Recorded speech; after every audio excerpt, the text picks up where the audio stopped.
Stadium between the hedges. And our matchup, the 7th-ranked Georgia Bulldogs against the Wildcats of Kentucky. 93,000 on hand for the final home game here in Athens. On Senior Day as well.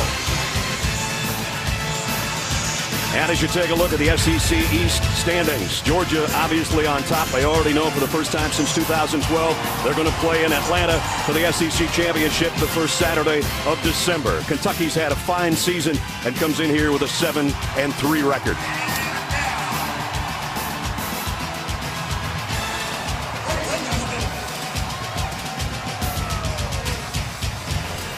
As Georgia's Dogs, number 1 a week ago, number 7 now, about to break through the G.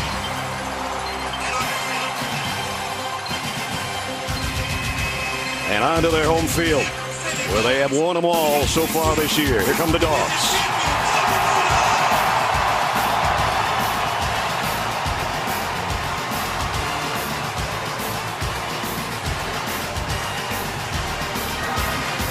And we welcome you, everybody. Brad Nessler along with Gary Danielson. One blemish now on the Dogs' record. We saw it a week ago. So they go from number 1 to number 7. But everything's out there for them, Gare. They can still keep winning. They can still make the college football Final Four. But they have to regroup after what we saw a week ago. And I think for Georgia, I think they're fortunate on Cupcake Weekend to be playing a real good, legitimate foe in Kentucky. A physical football team should get them ready to play football and put last week behind them. Auburn had the blueprint. I don't know if Kentucky can do what they did, but they stopped the Georgia ground game. And the only way to do it is stop their main guys that have the football. Nick Chubb and Sony Michel, as Auburn did a week ago. If you stop the 2 main guys for this Georgia offense, then you put it back, as you said, the blueprint everybody all year has been saying, can we put it in Jake Fromm's hands? Now, he wasn't the worst guy on the field for that offense last week. In fact, when you talk to the coaches, they say he handled himself well. And let's see, coming into this game, could Georgia tweak their offense a little bit thinking forward? Well, they made a lot of stupid mistakes and penalties, all of that. They've got to get rid of that this week, too. But Kentucky comes in here. They've kind of got the blueprint, too. Solid ground game and a good defense. You know, they're called a physical football team, and they better be physical in this football game.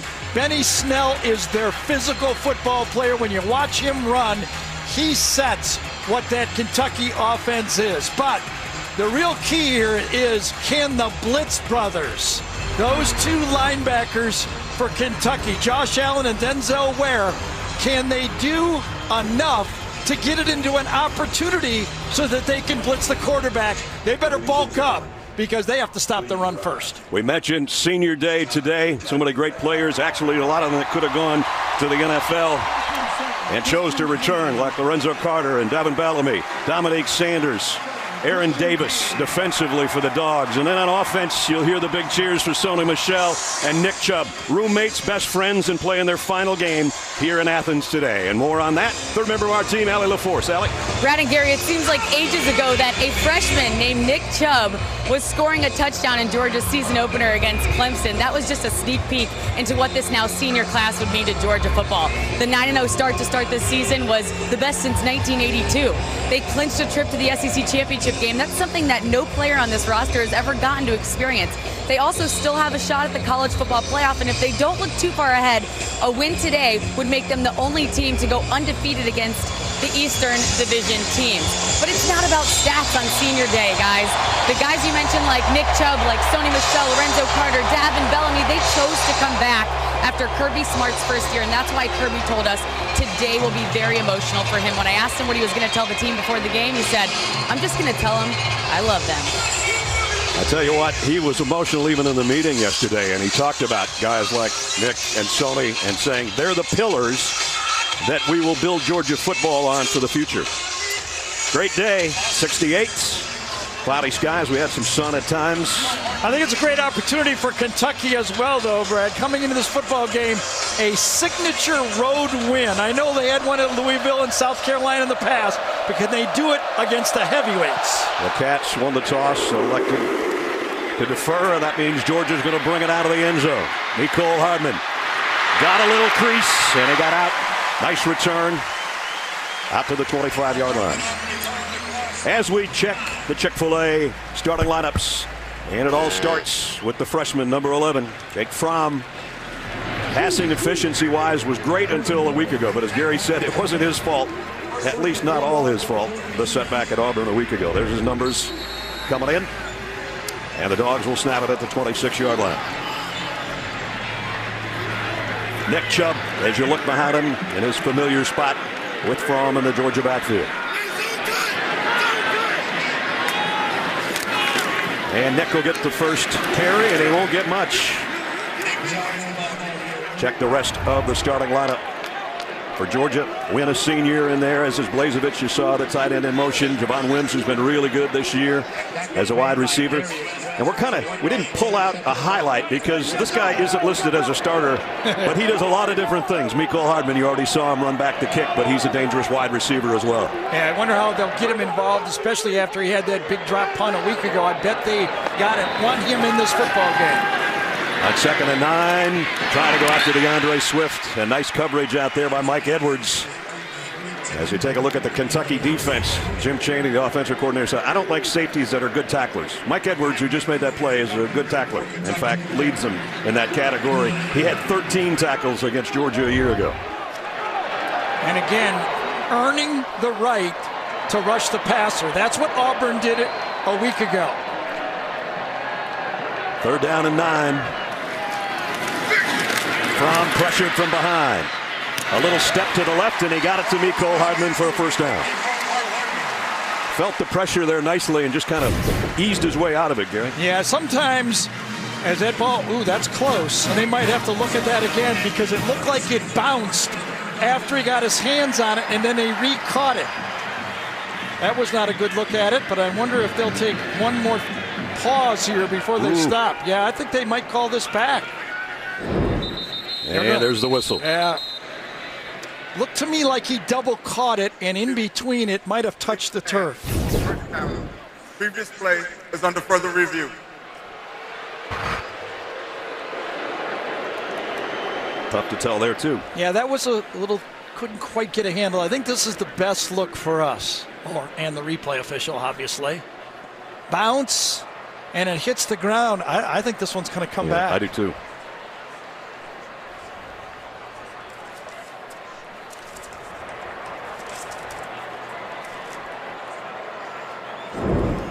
Doyle Jackson is our replay official. You were right, though. The underrated part of a quarterback is his movement in the pocket. It doesn't have to be 30-yard runs all the time. Just that little wiggle to the outside to buy some time. That's what Jake Fromm did on that play. That's what makes that offensive line feel so much better about themselves, is just giving it an extra half second to make that throw.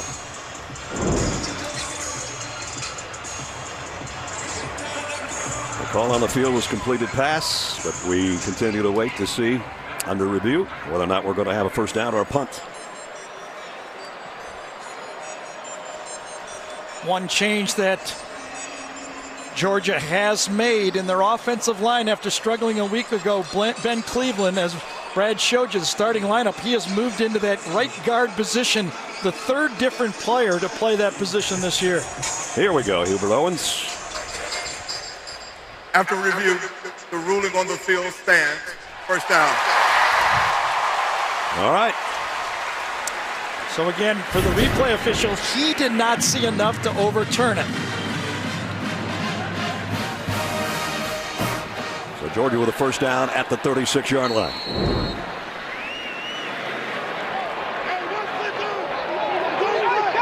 Sony Michel in the Georgia backfield.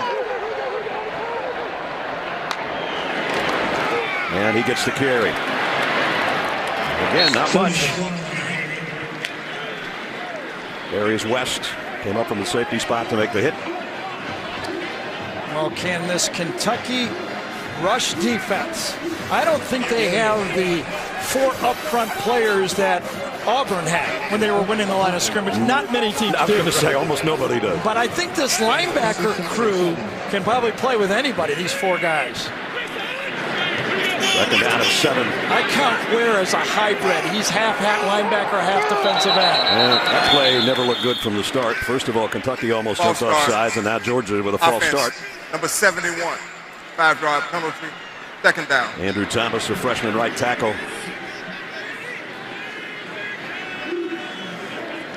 Here he's talking about Kentucky's rush defense is 4th in the SEC, 19th in the country. Problem is they give up too many passing yards. Well, and part of that is that, Kentucky's offense has been moving the ball and teams are passing the ball against them to stay in the football game. Less running plays. All 3 wideouts to Fromm's left. That's where he fires complete. Levon Wims breaks a tackle. Out of bounds around the 43. That was an odd-looking play for Georgia. It was like stacked hitch routes here. Watch the 2 Georgia players. They kind of both run hitches to the outside.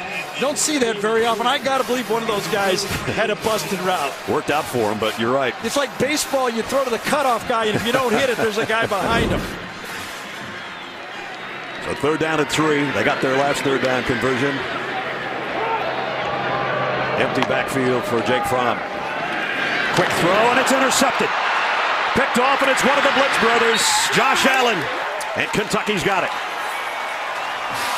I do not know why Jake Fromm missed this one. There was no look of a blitz. Look at it was clearly just a 3-man blitz right here, and the linebacker standing right there. Boy, that was a tough read for your quarterback to miss. I mean, it's an 8-man drop. Those linebackers are going to be covering that short territory. That's probably one of the poorest decisions Jake Fromm has made all season. So Josh Allen, who leads Kentucky in tackles for loss and sacks, comes up with the interception. Brad, sometimes you can get fooled when those linebackers are in the line of scrimmage and they back out. But on that one, it was clearly an 8-man drop. So a gift for the Kentucky offense at the Georgia 32-yard line. Steven Johnson in the gun, wants to throw on 1st down. Does, and completes it, flag down as C.J. Conrad, the tight end, makes the catch. Put a flag on the play. Yeah, I think David Bellamy is going to get called for holding, and they're going to kind of maybe decline it or take the penalty for the 1st down anyway. With that, the Chick-fil-A starting lineup for Kentucky, and there's the guy that just completed that pass to go just a little over 1,800 yards on the season.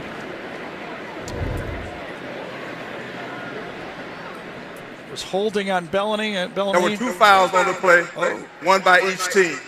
Holding, defense number 17. Personal foul, top block, number 26 on the offense. Those penalties offset. 1st down. There's Benny Snell that's called for the penalty on Kentucky, their star sophomore tailback. Yeah, I had my eyes downfield watching the coverage on that one and did not see Snell do the chop block, and that is a break. Let's start over. Let's put it that way. Yeah, that's what they'll do at the 32. Try it again. Here's that unbalanced line that gave Ole Miss problems. They run the bubble screen to the outside from this a lot. Snell off the right side. Got inside the 30 down to the 28-yard line as we take a look at the rest of the starting offense for Kentucky.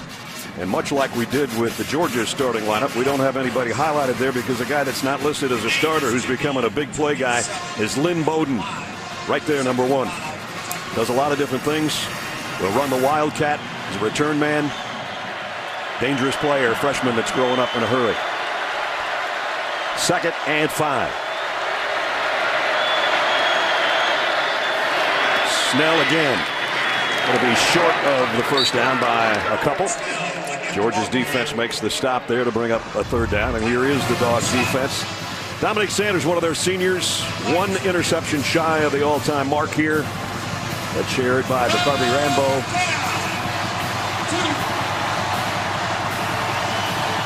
And now the Dogs defense looking for a stop on 3rd and short.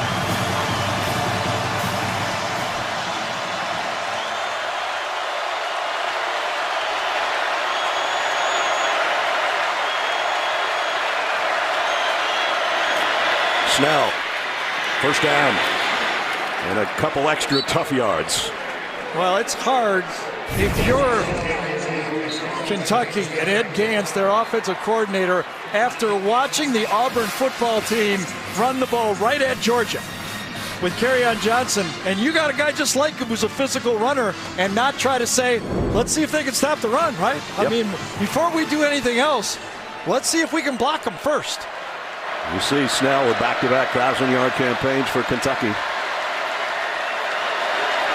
Joined in the backfield by Saheem King now. They fake it to King. Johnson running for his life. Bellamy was given chase, and the throw is incomplete, out of bounds.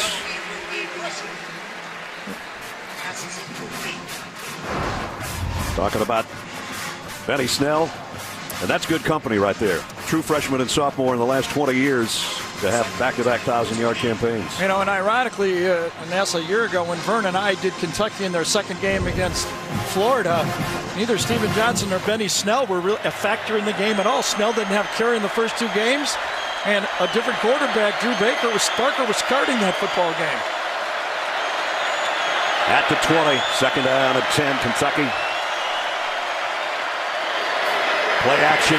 Johnson reloads, throws, incomplete, intended for his tight end. Georgia had it pretty well covered. And just a little bit more patience. I think David Richardson, number 11, might have opened up. Just a little bit more to the outside right there. Right side of the screen. Just a little more patience by Johnson. I think he would have had one to the outside. This was a tough throw down the middle. And it brings up third down at 10.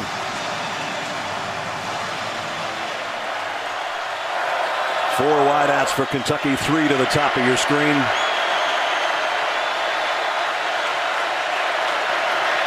Johnson fires near side. Would have been an acrobatic catch, incomplete. Taven Richardson, the intended receiver. Yeah, but I'll tell you, Malcolm Parrish, one of the seniors that got introduced, got his picture taken, was right in the grill that time. There's no chance on that one. That was either thrown high for a, high point throw. That's how you got to cover to the outside, because man to man, you leave no room for that throw. Good coverage by Malcolm Parrish. Brings in Austin McGinnis. He's hit 9 straight field goals. This will be a 37-yard attempt. He's hit 10 straight field goals. So the interception of Fromm turns into 3 points for Kentucky. And the Cats on the road take the lead in Athens. For first. And for Jake Fromm, that was his 5th interception of the season. Just thinking about Kentucky's last drive, Brad. They run 3 straight times for a first down. And then the last 3 times they pass and don't get anything. Remember, for Kentucky's offense, all of their running plays are tied to passing plays, right. So it might have just been quarterback decisions. They might have to go over those decisions when they end up. McGinnis kick. And this one, Hardman will have to let go, and they'll bring it out to the 25.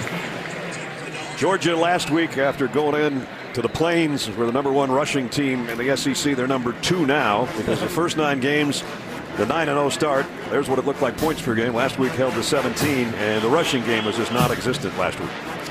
And that really sets up an interesting, game plan for this Kentucky football team, who prides themselves, Mark Stoops does, in being able to play physical football, but also Georgia looking forward. What got them here was 70% run, but do they tweak it as they move forward? There's DeAndre Swift with Nick Chubb in front of him. That's a tough 2 or 3 yards, too. Yeah. Jordan Jones, first guy there. And talking about that 70% run mix, and Jim Chaney, the offensive coordinator, told us yesterday, can't win a championship doing that, though, right? No, I don't think he doesn't believe, if you're Jim Chaney or Kirby Smart, that 70% run is going to beat Auburn and Alabama. Right. Now, it might beat some teams, and they don't know if it can beat Kentucky. They're going to find out, but I think they've realized now they have to be different to win the SEC championship. Comes a blitz on 2nd and 7, flag down. Nick Chubb, his best run so far, is about a yard shy of the first down.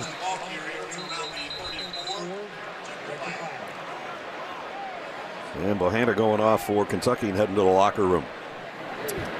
Illegal formation. 5 players lined up in the backfield. 5-yard penalty. Still second down. The penalties hurt him a week ago, especially the 15-yard version, but even those kind drive Kirby Smart crazy. Yeah, this player right here needed to move up on the line of scrimmage. That produced the 5th player. You have to have 2 tight ends. They only have 1 end man on the line of scrimmage. So that backs it up to 2nd and 13.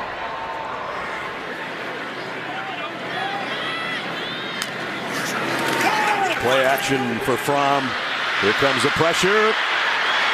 They get to him. It's got to dive to get back to the 20-yard line. Talking about the penalties a week ago.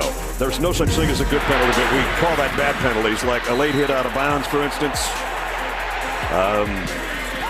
Interfering with a punt return.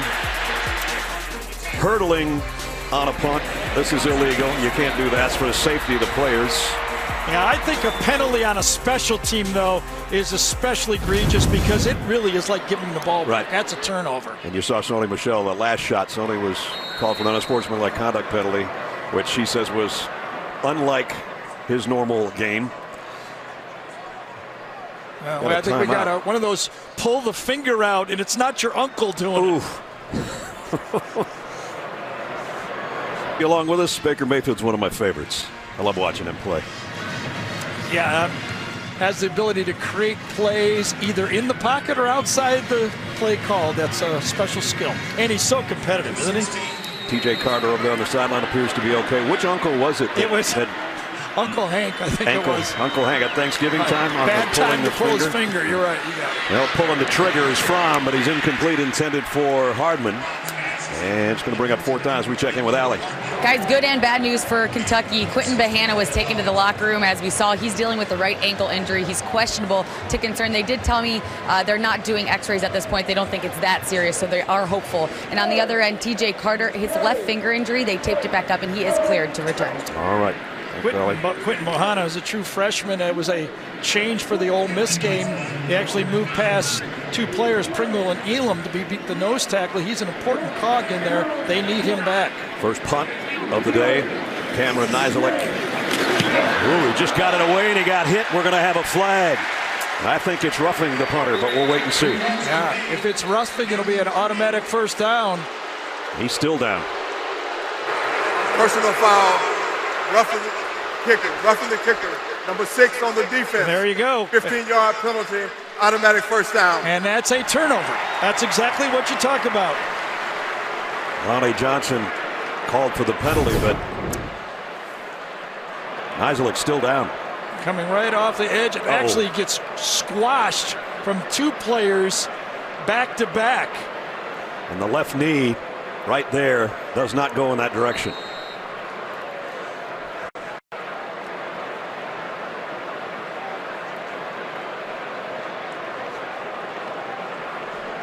And Nizilik still down. We'll check on him when we come back to Athens after this.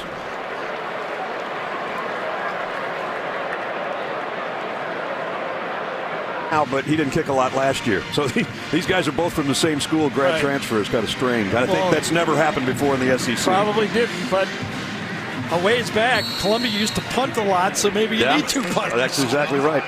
And he's really upgraded Georgia's punting game this year from what they did a year ago, so hopefully he's all right. And remember that penalty that Georgia had a week ago turned into points. Can Georgia make it count against Kentucky?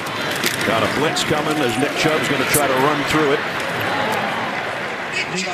No big plays yet for Georgia. Explosive plays by either the ground game or through the air.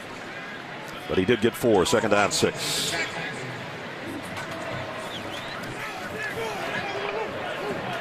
TJ Carter is back out there, as Allie told you. And Pringle, number 77, is in for Bahana at the nose tackle spot. 320-pounder.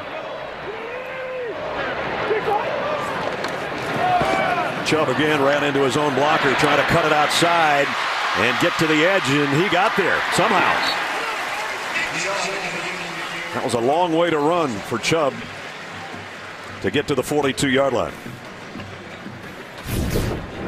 Yeah, I thought Mike Edwards had a chance to make a big play on this one.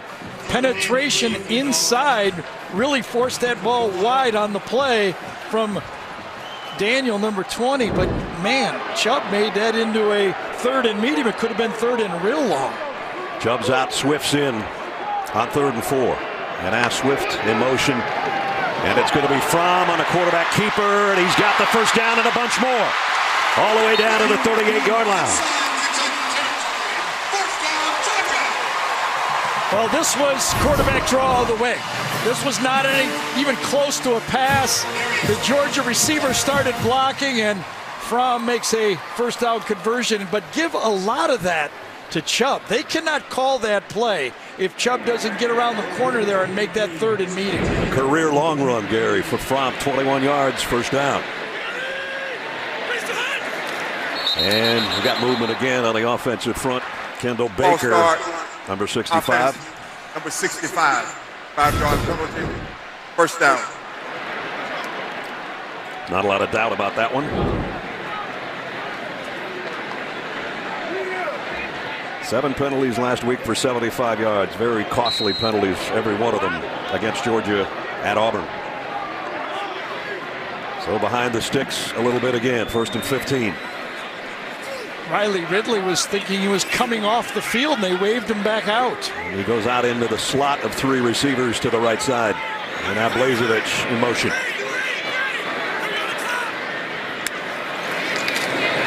Sony Michel got an opening off the right. Made a move at the 35 and down to the 31-yard line.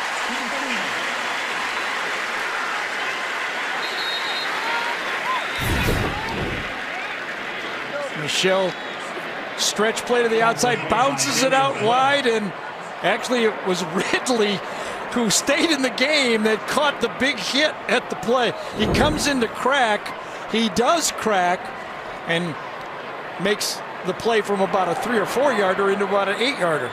Kentucky player down. We cannot see his number right now. Might be Mike Edwards. It is their star safety, their leading tackler, and on the Thorpe watch list. They need him in that secondary against Georgia. Back here, Mike Edwards on the sideline, leading tackler among defensive backs a year ago, and the leading tackler for Kentucky coming in. Well, 3 players, Ridley, Edwards, and then Courtney Love actually puts the hit there. But at the end of this play, you could have Darius West, number 25, looked at for a potential targeting right there. Now remember, that does not have to be called on the field. The replay official could call that, stop the game and make it, and Kentucky could lose both their safeties. Didn't happen. 2nd and 3, Sony Michel again, straight up the gut. First down, Georgia inside the 25. Allie's got a quick update for us. Did confirm that Mike Edwards is dealing with the left hip injury. They're putting ice on it now. He's questionable to return. All right, Allie, thanks. That is a huge loss for them in the secondary if he can't play anymore today. It looked so innocent. It did not look like Riley barely touched him. Not as hard as Riley got hit. Let's put it that way. Exactly. DeAndre Swift, well, he popped out of there for about 3 yards. And it seems like a ton of injuries for a first quarter. We haven't even completed the first quarter. Those 3 Cats right now, one's back in there after retaping the finger. And Georgia's had their punter head to their 10th. Nick Chubb back in for Georgia on 2nd down and 8. Quick throw and completion. And close to a first down, Javon Wims. See where they spot this one. This is another one of those plays where the offensive line is run blocking and the quarterback's throwing the RPO to the outside. And what Auburn was able to do to Georgia is to take that away. Forced them to pass block by playing bump and run to the outside. They did not give Fromm any easy throws. Kentucky has backed off a bit, and you can see Jake is taking those easy throws. He's really comfortable doing that in their RPO offense. They gave him the first down. So the Dogs in the red zone at the Kentucky 14. Here's a stretch play to Nick Chubb. Chubb inside the 10.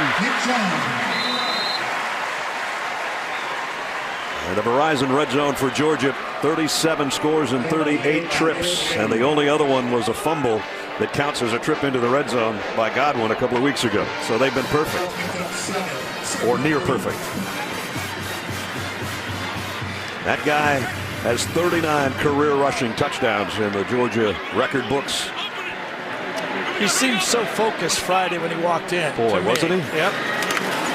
Let's see how focused he is here. Nick Chubb heading to the end zone. Touchdown, Georgia. Nick Chubb with 6 touchdowns. There's number 40 for the senior.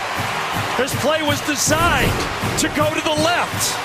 And Chubb patiently sees it, feels it, and then hits the right side of the line. That is a really good run by Chubb.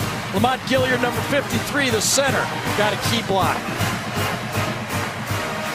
Rodrigo Blankenship in for the point after.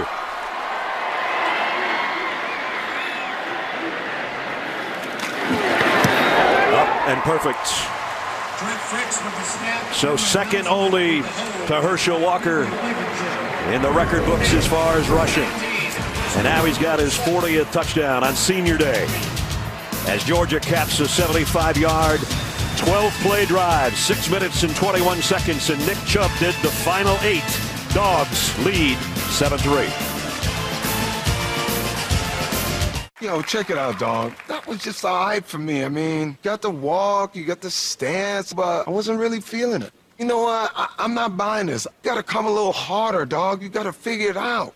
I don't know. Shaky on the walk, carriage was off. Randy Jackson judging a dog show? I don't know, dog. Surprising. What's not surprising? How much money Lisa saved by switching to Geico. Oh, wow. Performance of the night. 15 minutes could save you 15% or more. Zaxby's is more than great food. It's flavor that brings people together. It sparks conversations, wins debates, reveals similarities, and puts a smile on everyone's face. Because when you share Zaxby's with your favorite people, it makes life more delicious. Now try our delicious chicken parmesan sandwich meal. Hand-breaded chicken fingers on Texas toast, topped with our own marinara and garlic parmesan sauces. Served with crinkle fries and a 22-ounce drink for just $5.99. Friends, family, flavor. Zaxby's. Tuesday. My water broke, Tim. Go. NCIS will give you every reason to be thankful. Best Thanksgiving ever. New episode CBS Tuesday. With the 4 receiving touchdowns in his career, and as I said, number 40 on the ground. Second only to Todd Gurley now. 44 touchdowns in his brilliant Georgia career. Nick Chubb. Remember that penalty on roughing the punter led to that 75-yard drive. And it also maybe led to a key injury in the secondary. Mike Edwards, one of those 3-year secondary players that are so important in stopping the run coming up. Lynn Bowden takes the kick from the goal line and hurdles out to around the 20-yard line as we do Project Smarter, presented by Home Depot. Gary? Well, sometimes you do a smart project by making a good decision, bringing in Ben Cleveland at guard and the veteran center at the middle, Lamont Gilliard. Watch the 2 blocks. Cleveland turns out to the right, and Gilliard, number 53, holds the block. All Nick Chubb has to do is get by one linebacker. That's not so easy. But look at those 2 blocks up front. The smart play, making a change at right guard and having your center hold that block. 2 pretty good plays for that offensive line. Kentucky now trailing for the first time here in the quarter. Snell got about 3. And Brent, you know what I think the next thing that's going to happen in college football? There's going to have to be one of those, turnover belts or things for like Miami offense. has, yeah. I mean, they need an offensive line, and when you get a block like that, shouldn't you be able to stand up on the bench like the DBs and the linebackers Or maybe do? just spread out a buffet on the sideline why or something. is it just the defensive? Yes, a hamburger. How about that? In the Wildcat right now for Benny Snell. And there's the quarterback coming back to join him now. Johnson getting some pressure for the first time, going down long. And is it caught? Come on, how did he catch that? He did. Blake Bone somehow got his hands through Malcolm Parrish. How did he do that? I don't know. I thought, look at this catch backwards. He's going backwards as he catch it. Bones was actually going to the post. Johnson was throwing it to the outside. You don't see a better catch than that. 45 yards. Holy cow. Down very close to the 30. We'll mark it at the 31. Parrish thought he had an interception. All of a sudden, it's a big pass play. Here's a pitch to Snell. Tough run by Snell and a first down.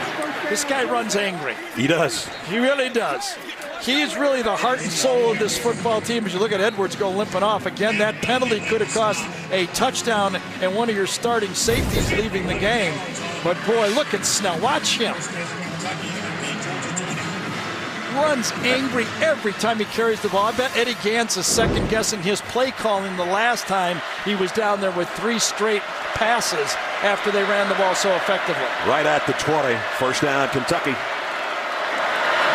Snell again, this time no gain. Nice play defensively by Tyler Clark. Coming into the game, Snell in the last 3 games had 472 yards and 9 touchdowns. And we told you, first Kentucky player with back-to-back 1,000-yard seasons. He's a load.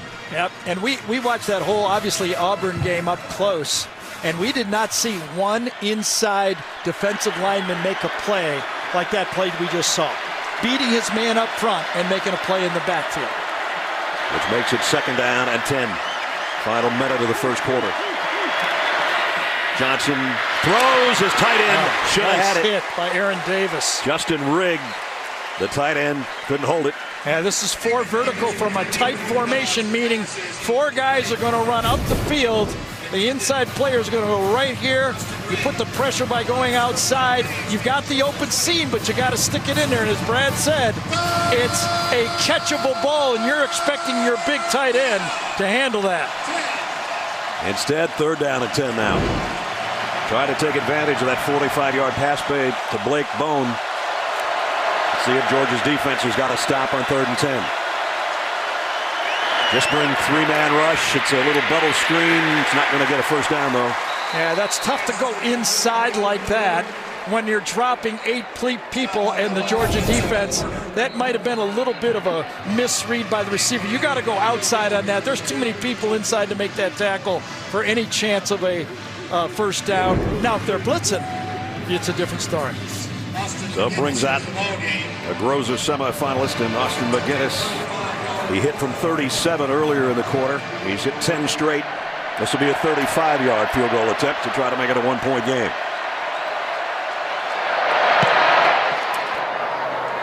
Kick on the way and good.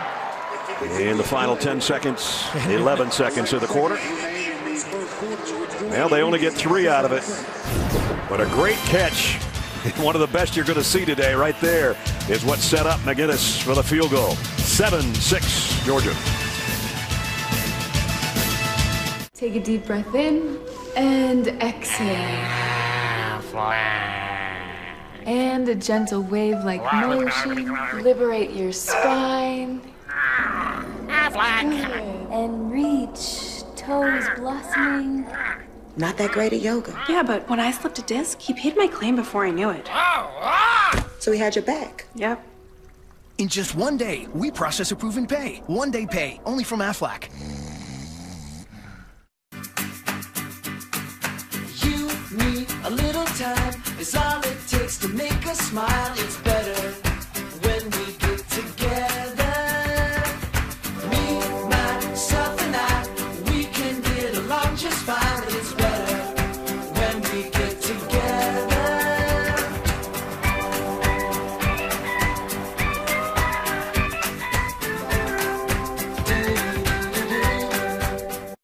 A game of honor, pride, and passion. The 118th Army-Navy game presented by USAA. Saturday, December 9th on CBS. As you look in on Sanford Stadium, we remind you to get the CBS Sports app for the fastest scores and inside access to Kentucky, Georgia, or whoever your favorite team might be. Download the CBS Sports app today. 63-yard drive, most of it that one pass play from Johnson to Bone set up McGinnis field goal. 7-6 our score with 11 seconds remaining in the quarter. Elijah Holyfield and Nico Hardman wait on the kick. It will not be returnable. Bring it out to the 25. And that's where Georgia will go to work with a 1-point lead. Monday on CBS, join Kevin James and Lee Remedy for a Thanksgiving dinner that'll be stuffed with laughter. They always are. All new Kevin Can Wait. It's Monday at 8, 7 Central. Only CBS. Little pre-Thanksgiving weekend. Final home game for the Georgia Bulldogs between the hedges, and they've got a 1-point lead over Kentucky. So I really knew when we were in our meetings on Friday that you live in this Georgia area, because you asked a question a lot of Georgia fans are asking. How come we don't throw the ball to the tight ends anymore, right? I didn't say we, but I did say how come yeah, they don't you throw did. it. That's true. I don't want to get you in trouble. Blazevich and Nada, why come the ball doesn't go to those guys? Two pretty good football players. Nick Chubb, no gain on that one, and that will bring the quarter to a close. Jim Chaney just looked at me and said, don't call plays. I know, okay? I know. I get enough of that already. My next door neighbor bothers me with that. That's the end of the first quarter. Georgia at home leading Kentucky 7-6. We'll return to Athens after this message and a word from your local station.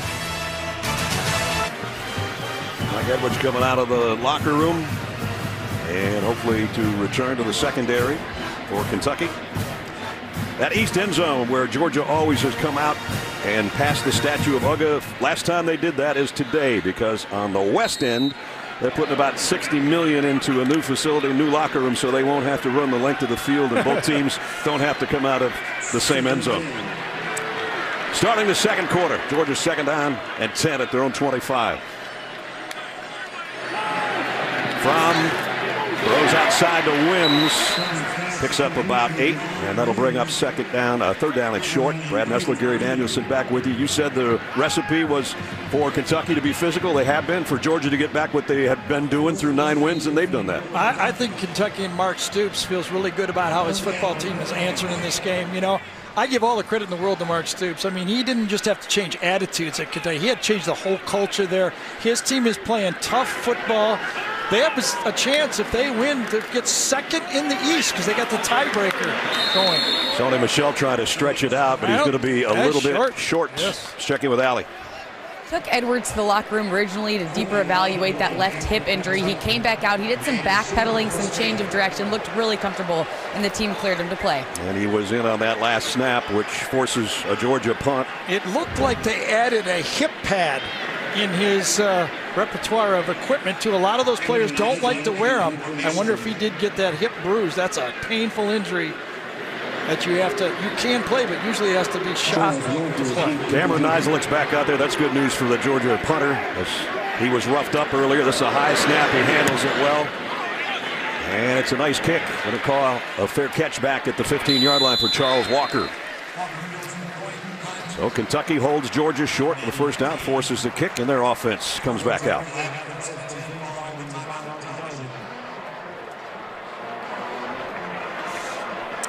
The Kentucky players are doing some coaching on the field here. And remember the leap a week ago. Now watch the Kentucky player try to leap up front on the punt. But right after that, the Kentucky players on the field grab him and say, you can't do that. That's a penalty. I guess they watched the game last week.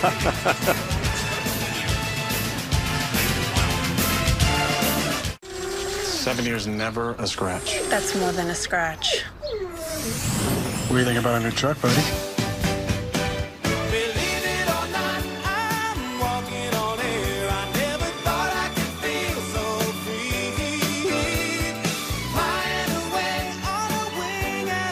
State Farm knows it's more than a truck, so why not give it the protection it deserves? I am so sorry. Talk to a State Farm agent today. So, Verizon and Google have teamed up on the Pixel 2. It's a match made in tech heaven. It's like Verizon is the oil and Google is the balsamic. No, actually, they separate into a suspension. It's more like the Google Pixel 2 is the unlimited storage. And Verizon is the best unlimited plan. What if it's like H2 and O? Yeah, like that. I had a feeling that would score with you guys. Good meeting. When you really, really want the best, get up to 50% off the Pixel 2 on Google's exclusive wireless partner, Verizon. If you like your pizza loaded with cheese, then have we got a crust for you. Pizza Hut's Ultimate Cheesy Crust Pizza. 16 cheesy pockets overflowing with a 5-cheese blend of melted cheeses. Only from Pizza Hut and only for a limited time. No one out-pizzas the Hut.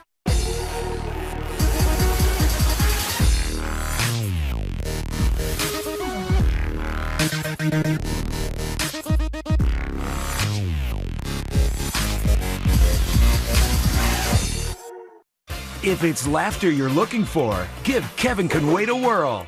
Catch Kevin James and Leah Remini in a new episode. CBS Monday at 8, 7 Central. Earlier we told you about Georgia with a big penalty leaping the shield a week ago against Auburn, and Kentucky They got away with one because that should have been a penalty as well. At least he didn't go over the top, but right away, DuBose hears it, number 98, from Adrian Middleton saying, hey, you can't do that. And then he got to the sideline and got an earful from Mark Stoops, as you saw just as we were going to the break. At the 15-yard line, number 15 back to throw. And somehow tucked another one into Taven Richardson. Another tough catch. Yeah, I thought he got his arm hit when he let the ball go, didn't he? Yeah. He is cool, boy. I'll tell you, there's one thing when you watch. Our Aflac trivia question, and the Jets' historic upset of the Colts, Super Bowl III. Who scored New York's only touchdown? Well, let's put it this way. There's his nephew's on the field. There's a reason why we're asking. I guess I gave away too much. Here's Benny Snell on the carry. No, that's Saheem King. Never mind. And he's got a first down. You had the question on your mind. That's why. Yeah. It would have been so perfect if Benny Snell would have got that handoff right there. Let's put it this way. Saheem King didn't have anybody that played in that Super Bowl III. How's that? First down at the 26.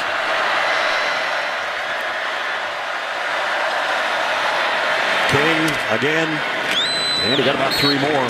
Just to give you an idea about Steven Johnson, when I talked to Eddie Gans, the offensive coordinator for Kentucky, about Steven Johnson, I said, how many of your plays does Steven Johnson have to make a decision on whether it's a zone read or an RPI throw? And he goes, all of them. All of them? He goes, oh yeah, every play we have is tied to another play. He's making a decision on every play of the game. That's a lot of pressure on one guy. Sure is. Handling it every snap when it's not a Wildcat setup anyway. And 2nd and 7, gives it off. Good run by King and a first down. Out near the 40.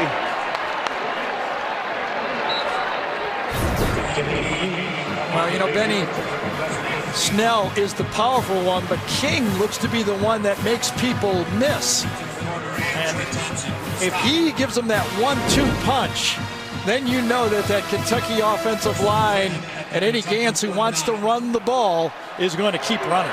Well, for instance, against Vanderbilt last week, Snell had 3 touchdowns. Here we King go. had 2. Wildcat right here.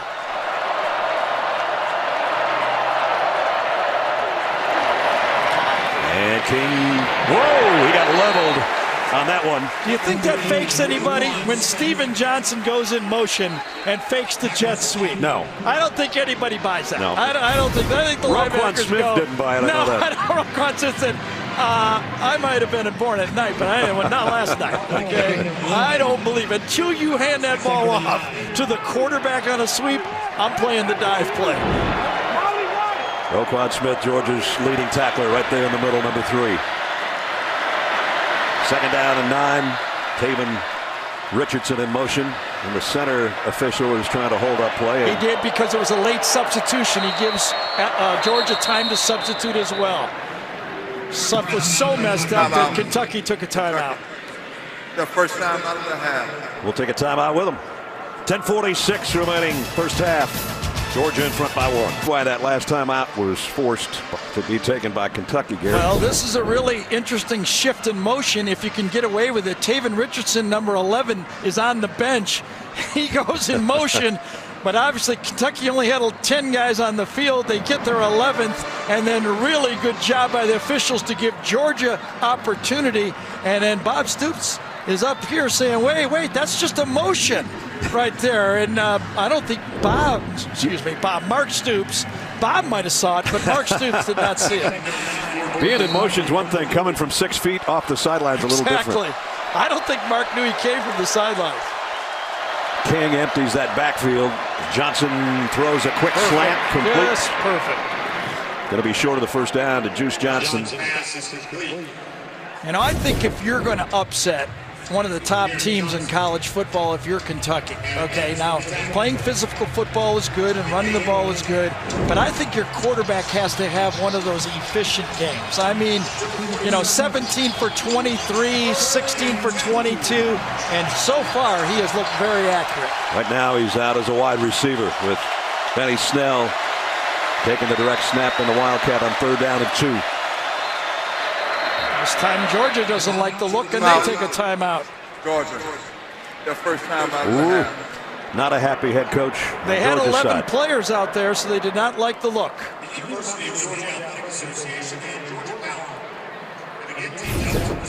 Well, he was intense as a player. He was intense as an assistant coach, and he hasn't changed much as the head man.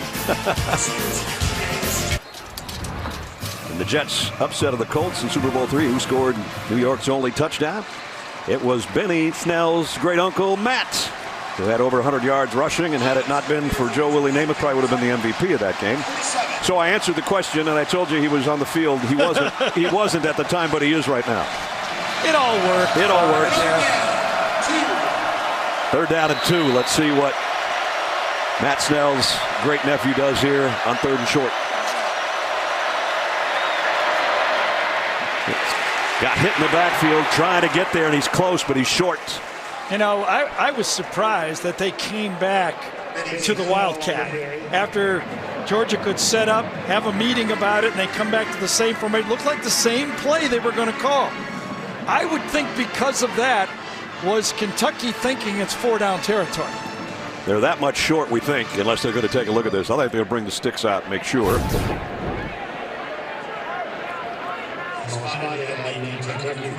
Looked like he was going to get stoned right there, and he bounced off and nearly got the first down. Roquan Smith finally stopped him. What we think is short, but we'll wait and see. Yeah, there was just enough. I thought if Snell would have taken that right up in there right away, he had a chance. He was actually giving the defense a little bit too much credit. Reggie Carter got just enough penetration to slow that thing down, and then was cleaned up. Looked like it was about the length of the football short, and it's about what it is. Yeah, what do you do? What do you do if you're Mark Stoops? We're about to find out. I don't see the offense moving very far, except coming back to the line of scrimmage. So on 4th down this year, Kentucky's 3 out of 5 on their 4th down conversions.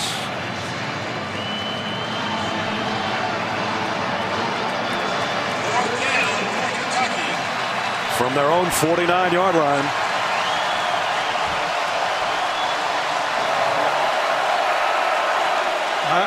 I'd be surprised if you just don't go quarterback sneak and push from behind. This is where the quarterback gets hit from behind from his own team. Johnson under center. There's what Gary called, and it's an easy first down on the sneak, and he's still on his feet, actually. Got to the 48, inside the 48-yard line. You know, nowadays, when you're allowed to push that runner forward, it seems to be a new technique. You put the H-back and the tailback, and if it's stopped at all, you get one more shove forward from your tailback. For me, that would have been Billy Sims or Ernest Biner. That would have hurt. Definitely. But they pick up the 4th down and continue the drive into Georgia territory now. Snell bounces off the first guy. Let's check in with Allie.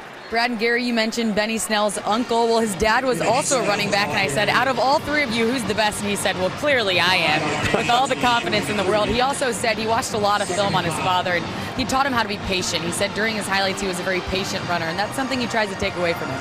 Benny Sr., drafted by the Ravens, played in NFL Europe and in the XFL. Benny's dad. And he's in the Wildcat again on 2nd down and 5. Again, Johnson goes in motion. Snell goes off the right tackle for about a yard. Right, those yards are coming tough now. You know that Georgia defense has heard that they have to stop the run from inside out, or they're not going to be able to get to rush the passer. Everybody saw on tape what happened to them a week ago, and they have to be challenged that they have to stop the run between the tackles. They couldn't stop Kerryon Johnson last week. Now they're looking to stop the Wildcats on 3rd down and 5. At the 43.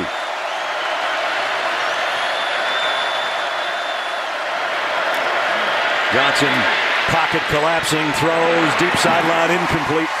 Intended for Charles Walker, and it'll be 4th down again. Malik Herring got a hit on Johnson after he let go of the ball. And I think it was Herring's hit that really saved a touchdown on this one. If Herring doesn't put the pressure on Johnson on this play, you're going to get the wheel route for a touchdown. Watch this. Just enough of a pick that's going to be at least down to the 10-yard line, but just enough pressure by Herring to force a throw where Johnson had to pick a spot to get rid of it. So this time they'll punt on 4th down. Hanton's end-over-end kick drops at the 5. That's not a good job. I think that ball went into the end. Well, they're going to spot it out. I thought the ball, I thought it crossed the plane. I guess it did not. Well, now they're changing their mind, aren't they? Yeah, I thought, you got to, obviously in college football, you don't have to go into the end zone, but Zach Johnson gets into the end zone too far, and obviously the ball crosses. If he's up a half yard, Kentucky's going to stop that ball inside the 5, and it's a great punt. That's a missed opportunity on special teams for Kentucky. And we talked yesterday with Sony Michel and Nick Chubb about Miami and the success Mark Richter's had, and they both had huge smiles on their face. They, of course, played for him for 2 years before Kirby Smart. But here's what's on the line for Georgia. They know if they win this game today and then they beat Georgia Tech, they'll play in the SEC championship game against either Auburn or Alabama, win that, and they're going to move into that top 4 somewhere. I think you summarized that perfectly. Thank you. Don't have to say a word. 1st and 10 for the Dogs, and it is Sony Michel looking for a crease and not finding one. Well, I tell you, that Kentucky defense, Mark Stoops has to be thrilled with the way they're playing so far in this football game. Matt House, defensive coordinator, he knew. I talked to him on Thursday, Friday, something like that, and he knew what he was in for. He looked at this Georgia team and he said, listen, the way Auburn stopped them, they're going to emphasize physical football, and if we can't play physical, we're going to get embarrassed. And he challenged his team, and so far they've answered. From play action on 2nd and 8, has all day to throw, fires wide open in the middle of the field, Javon Wims. Wims slips away from a couple of tacklers and is inside the 40. Well, if you could pick up the blitz, and this time it's your center, Lamont Gilliard again, number 53. Watch him pick up the blitzing linebacker. Does a great job on Jordan Jones, and that allows the quarterback, when you blitz, it creates open space. Georgia goes with a little tempo now after picking up that 21-yard gain. We're back to Sony Michel. And Michel's got it to the 48. I think it's Chubb that's down on this one, isn't it, in the backfield? No, I think it's one of the linemen. Oh, it is. It's right tackle, isn't it? Right tackle Andrew Thomas. A freshman, 320-pounder out of Lithonia, Georgia. Oh, no, it isn't. It's left tackle. I'm sorry. It's Isaiah 77. One of their key football players.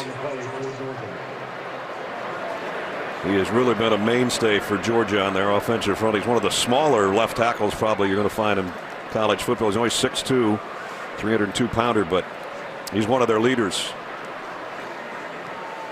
Played left guard. Oh, here he is right here playing left tackle. Everything looks a little bit normal. I guess and not. He pulls up right there. Exactly. Looked like a routine play. Whoa. Need a couple stronger guys to help him up.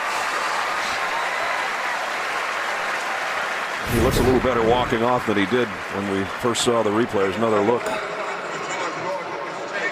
Yeah, you could see mid-block he felt a twinge in his left shoulder and right away went down. And that means Dashawn Sims will be in there to take his spot. Georgia with a 2nd and 4. Nick Chubb behind Jake Fromm.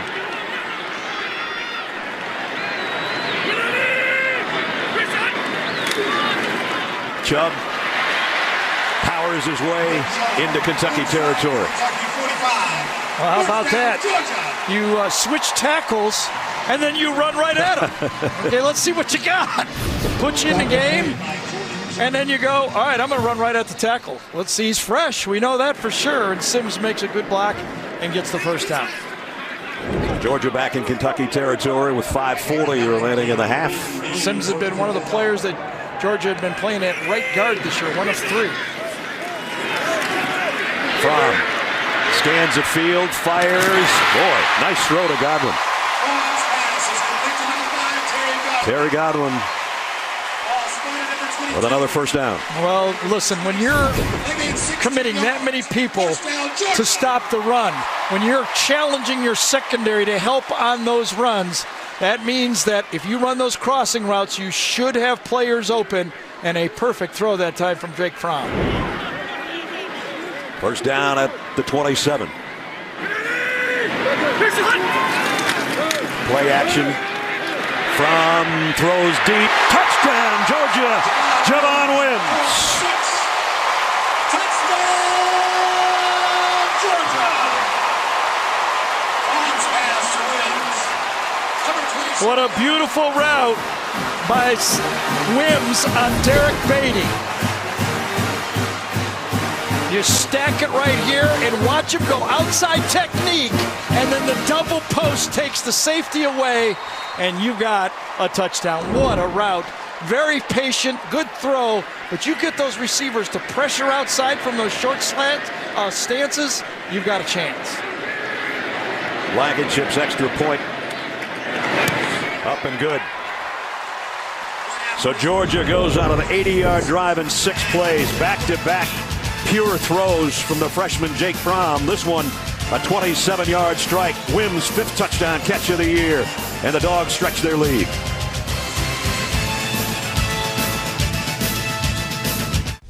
At Outback, Big Australia is back. Our biggest sirloin, our biggest bloom, our biggest entrees ever. Outback Steakhouse, Aussie rules. And now get a free $10 bonus card with every $50 in gift cards. Try Degree Ultra Clear Black Plus White. Saves your white clothes from yellow stains and black clothes from white marks. Still with 48-hour sweat protection. Try Degree Ultra Clear Black Plus White. It won't let you down. CBS this Thursday. Look at this team. Look at us. We are the change that counts. The new drama, SWAT, CBS Thursday. Javon Wims' 5th touchdown catch matches Terry Godwin's 5 touchdown catches on the year. Jim Chaney, the offensive coordinator. Yeah, and the questions we asked him after what happened against Auburn, do you have to change it up a bit? 1st and 10, drop back pass. They're going double post. The young quarterback reads the safety. Whichever one the safety goes, you throw to the other one. It's really not that hard, right? And for Jake Fromm, that was his 17th touchdown throw of the year. That's a freshman record that he just passed the guy that's his backup now, Jacob Eason, in that category. David Martin to kick. They'll go to about the 1 to number 1, Bowden. Bowden pops it outside, and he's all the way out across the 30-yard line. Yeah, we 4:48 away from the Geico halftime report. Zook and Christian and BJ will be along, scores and highlights of all the games earlier. We'll talk about this first half as well. It's all on the Geico halftime report in about 5 minutes. Georgia fans looking for win number 10 on the year. And now they've got a 14-6 lead.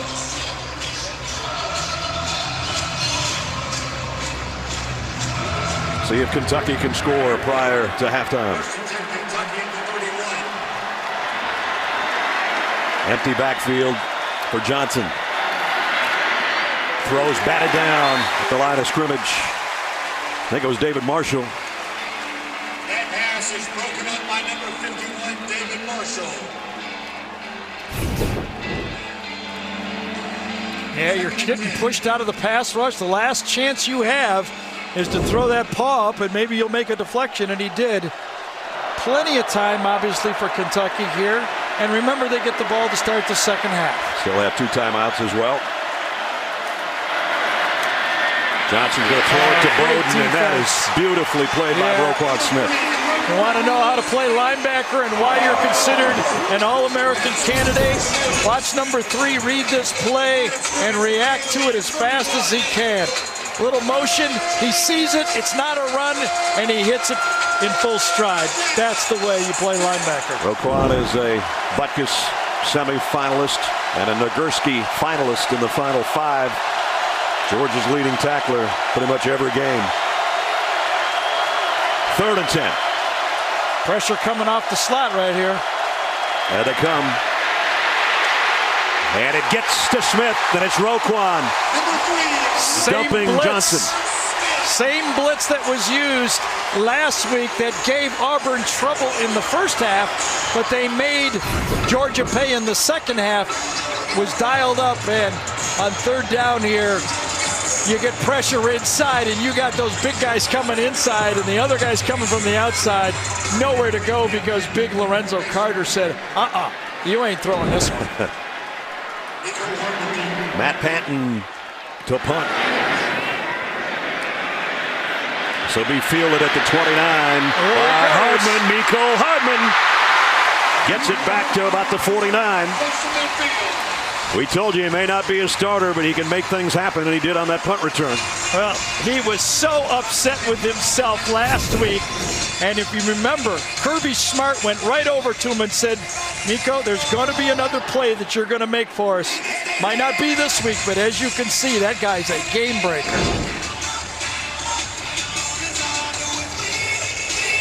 So now Georgia's got a chance to score more before halftime. And they've got their offensive tackle, Isaiah Wynn, back in the football game. That's good news for Georgia. After the punt return, they start at their own 49-yard line. Hardman and Godwin to the bottom of your screen. Swift in the slot up top. Brian Harrion empties the backfield for Jake Fromm. Fromm throws sideline. What a catch by Wims. Nice route, nice catch, nice protection.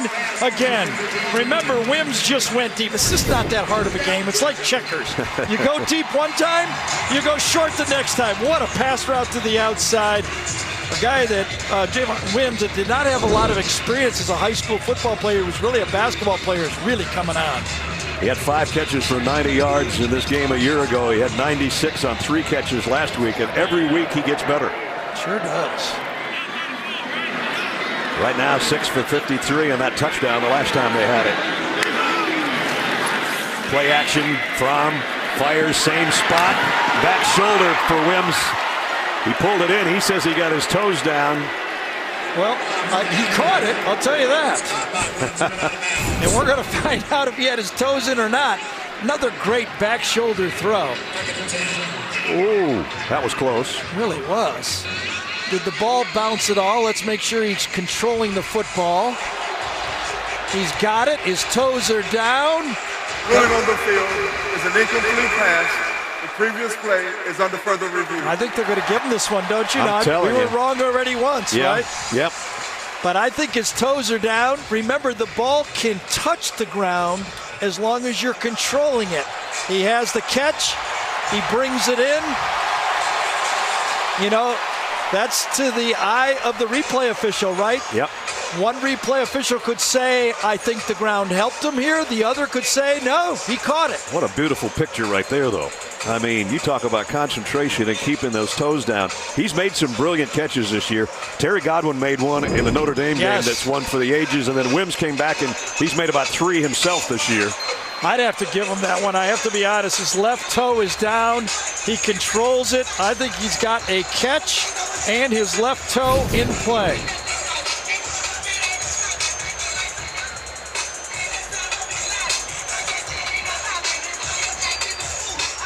If it's not a catch, it's one of the great efforts of the year. But it's going to come down to Doyle Jackson letting Hubert Owens know what he thinks.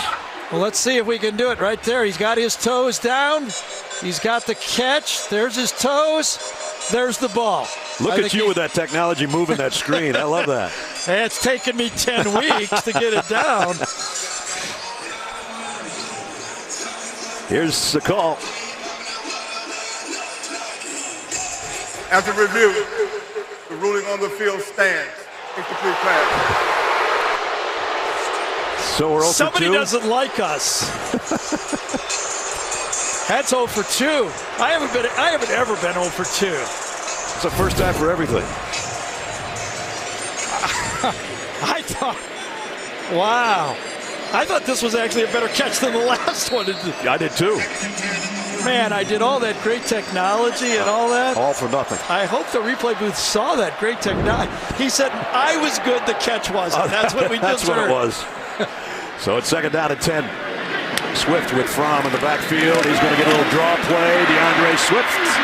And a nice job by Kentucky to contain him. And it's Edwards coming off being shaken up earlier in the half that made the tackle again.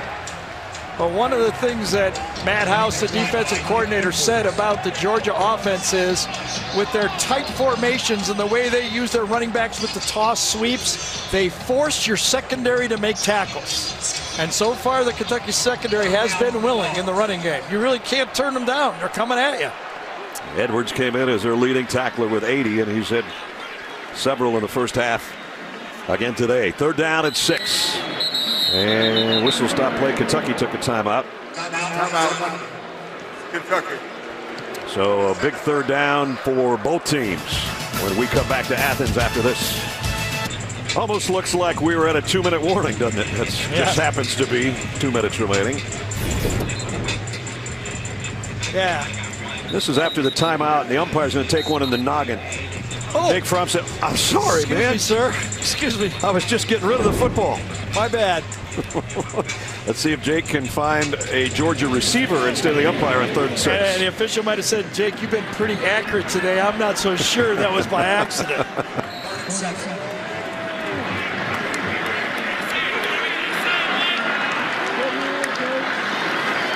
Draw play to Sony Michel. And Sony's got a 1st down and a bunch more. Like a touchdown.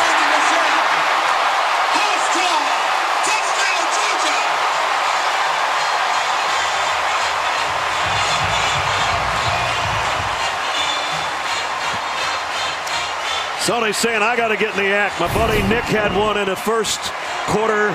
Let me take one 37 yards to the house myself." I'll tell you, to the outside, underrated block by Riley Ridley, number 8, to do it. But one of the things when you talk to defensive coordinators around the league, he said that when you watch Georgia play, you see the smallest cracks, and these guys making big plays. And that was a perfect example right there. Blankenship for the point after. Up and good. Well, we said after Mecole Hardman had the punt return to get it to the 49 that Georgia had a chance to score. They certainly took advantage of it. 1 minute and 27 seconds. 51 yards for the senior. 37-yard touchdown, Sony Michel. Early in the game, Nick Chubb got his 40th rushing touchdown. His roommate and best friend, Sony Michel, just scored his 27th rushing touchdown for the Dogs.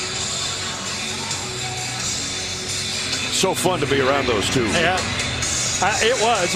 We visited them a number of times. You know, when Vern and I were doing it, I'm sure you did it with Todd. They walk into a room and own it, don't they? They really do. One's a little more talkative than the other, that's for sure. You talk about career lists for these guys. When you have somebody like Herschel Walker around, when you make lists, that's pretty good company. And Nick's number 2, and Sony's closing the gap on Garrison Hurst and Todd Gurley. That's good company, man. Yeah. And funny, they were completely opposite. You know, Sony Michel was the 5-star guy. Right. He was the guy expected to play early in his career. He got nicked early and allowed Chubb to get the start. And he said, "You know what? I don't think I was ready for it," but Nick was. It all turned out to be fate. The guy from small town Georgia over the 5-star recruit from Miami, and now you can't see one without seeing the other.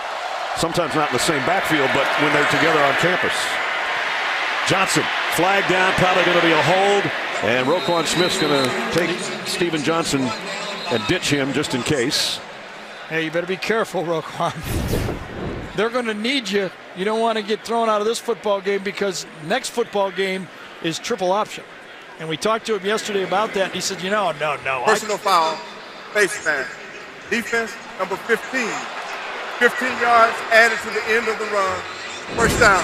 So that was on DeAndre Walker in the backfield. Not a holding call, but a defensive face mask penalty. It must have been his hand to the face mask on the pass rush. But we're talking about Roquan Smith about this game. He said, well, play well because next game you're going to get the triple option. Oh, yeah, he grabbed it and pulled him down. That's what it was. It wasn't a hand going up. He actually yanked him down. Watch that. Oh, right there. Yes. And it gives Kentucky life at the 43. Incomplete, and a nice throw down to Taven Richardson. Kentucky trying to answer right back here. I don't know if you can really feel what it's like watching a game when a quarterback trusts his offensive line and works his way up in the pocket and hits those crossing routes. They're deadly. Johnson, quick throw to the outside, this time down around the 35. K'Wan Ross made the catch. DeAndre Baker brought him down, but Kentucky plenty of time here. Less than a minute now, but still have a timeout left.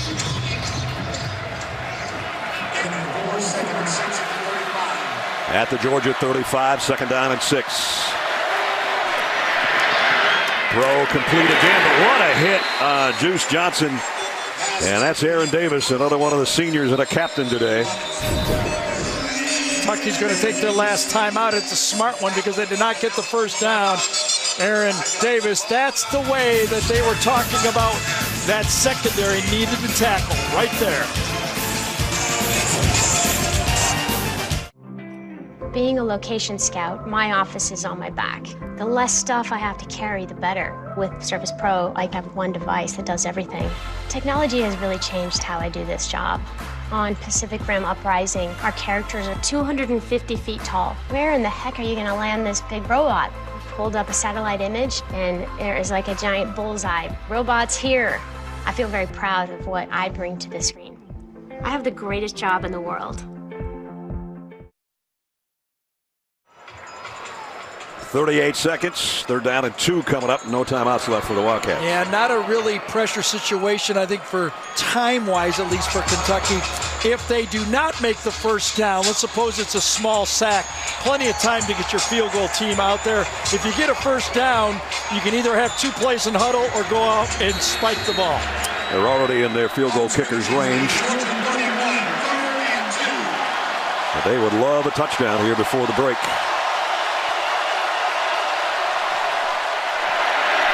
Johnson lofts it, far sideline, just off the fingertips of Benny Snell. Put it right where he had to put it. And he had Lynn Bowden wide open for the first down. Now I could say, yes, he's got a good matchup there, and a good throw's a big play. But for the first down, Lynn Bowden, number 1, who goes in motion, watch him, easy first down right there, take it. You go for the big play, sometimes you don't hit it. Now they're going to go for a big play. They're not going to kick a field goal. Yeah. So it's 4th down and 2. Georgia brings extra men up on the line of scrimmage. Johnson to throw. And was it bobbled? Dropped it. They did. Georgia takes over. Taven Richardson. Had him wide open. Richardson had to slow down for it, but should have made that catch, and it would have been a big first down with plenty of time. Got to catch that one. Got his feet kind of tangled up in the turf or something. You know, I thought Taven, the ball was not thrown as hard as he thought. It was almost like a changeup, and he kept trying to move and wait for the ball to get there, and then didn't handle it.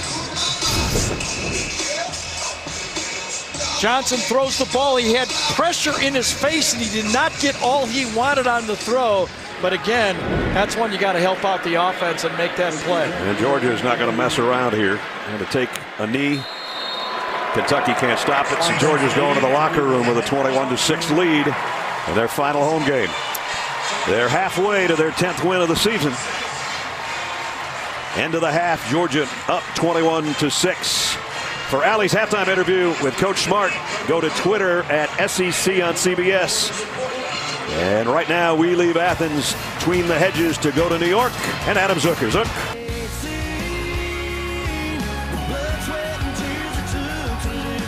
Chubb cuts behind the blocker, gets into the end zone, touchdown. Dive for the pylon, touchdown, Sony Michel.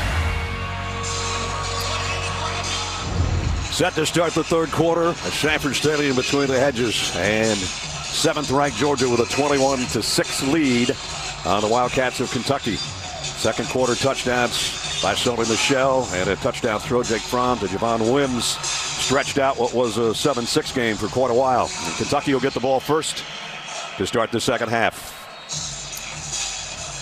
Rodrigo Blankenship going to tee it up for Georgia. Their final home game of the season. Georgia plays at Georgia Tech next week.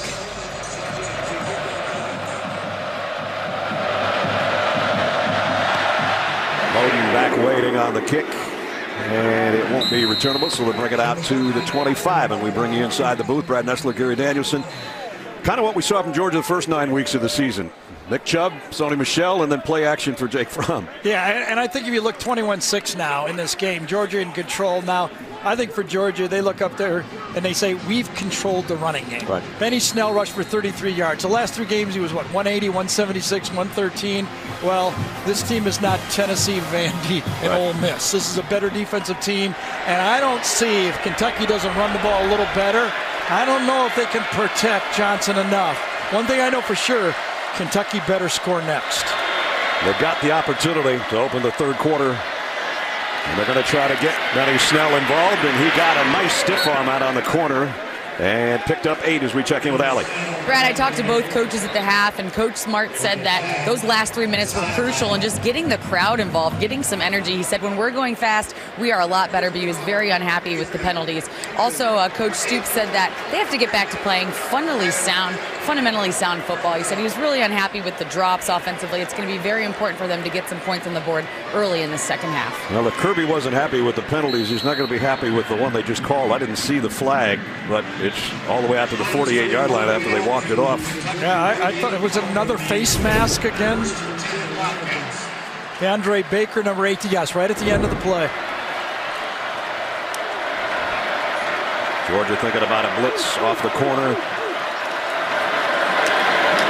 Snell up inside, dragging some tacklers with him. Take a look at the first half trends in this game. Kind of talked about them. Sony Michel and Nick Chubb both getting in the act with touchdowns in their final game in Athens. Jake Fromm, a touchdown throw. Some good other throws to both Godwin and Wims. And as Gary said, Snell's been held in check so far. That last run was a good one for him, though. Tough 5-yarder to bring up 2nd down and 5 in Georgia territory. Yeah, back-to-back good runs. One of them tagged with a personal foul. I think Kentucky's only path is establish the run first, then throw the ball. Here comes the throw. If he can get it off, he's going to have to keep it now. Tucks it. And wow, took a big shot, but he got a first down. I'll tell you, the players on this team and the fans of Kentucky love this guy, Steve Johnson. You know, he had that great last-second touchdown against Tennessee on a run similar to this. Yeah. Into the end zone. Yep, just like this when he had that hurt shoulder and he came back out of the locker room to win that football game. That's what can electrify your football team right there. Got him a first down at the 40. Now he wants to go back to the air. Down the middle, great catch by Richardson. And another first down, Kentucky. Moving right down the field. When if Parrish doesn't lay out to make this tackle, this could have gone all the way. It was a little bit of a stutter in the middle of the field. And the guy, Taven Richardson, who dropped one, didn't drop that one. This is exactly what the doctor ordered for Kentucky on their opening drive of the third quarter. As Gary said, they better score first in this half, and they're getting close. The Kentucky Verizon red zone offense, 21 touchdowns on 35 trips. They're at it right now with a second down right at the 20.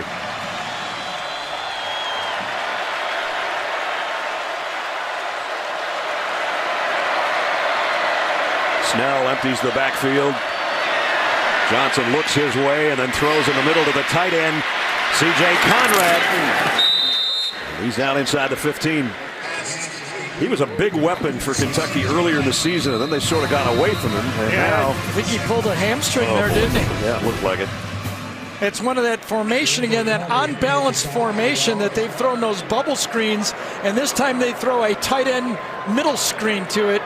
Conrad, who went actually 3 games in the middle of the season where he didn't catch a pass, has been a weapon lately, especially Ole Miss. But now let's see what happened. Got his ankles tangled up too. Looked like he was holding his hamstring, and it still does. On the 24-hour home of CBS Sports, Rich Waltz, Aaron Murray, Cassie McKinney will bring it to you. Aaron, former Georgia Bulldog, who owns virtually every dog passing record here in Athens. Got the shoe off. Yeah, Lorenzo Carter, number 7. Watch Conrad fall awkwardly. Gets his leg kind of caught underneath the tackle. Mark Stoops, as this 3rd down play is called, has to be thinking, what do I do? Do I go 4 down or do I just kick a field goal? It's early. He'll have to judge the yardage first. And again, they're in the Wildcat. Has not worked for him, has it? Not really. Benny Snell, Georgia thinking about a run blitz. And here they come with it. Snell cuts outside, puts his hand on his blockers, puts his head down, and heads to the end zone. Didn't quite get there, but that's his best run of the day. Totally. Well, it didn't work inside, but this time Benny Snell did a great job of bouncing it outside. Following his blocker around the corner, Raquan Smith gets blocked. Raquan Smith gets blocked by Bunchy Stallings that time, and Stallings does a nice job cleaning it up for that big run. And there's how close they are to the Georgia goal line. Yeah. Snell stays in there after that 12-yard pickup in the Wildcat.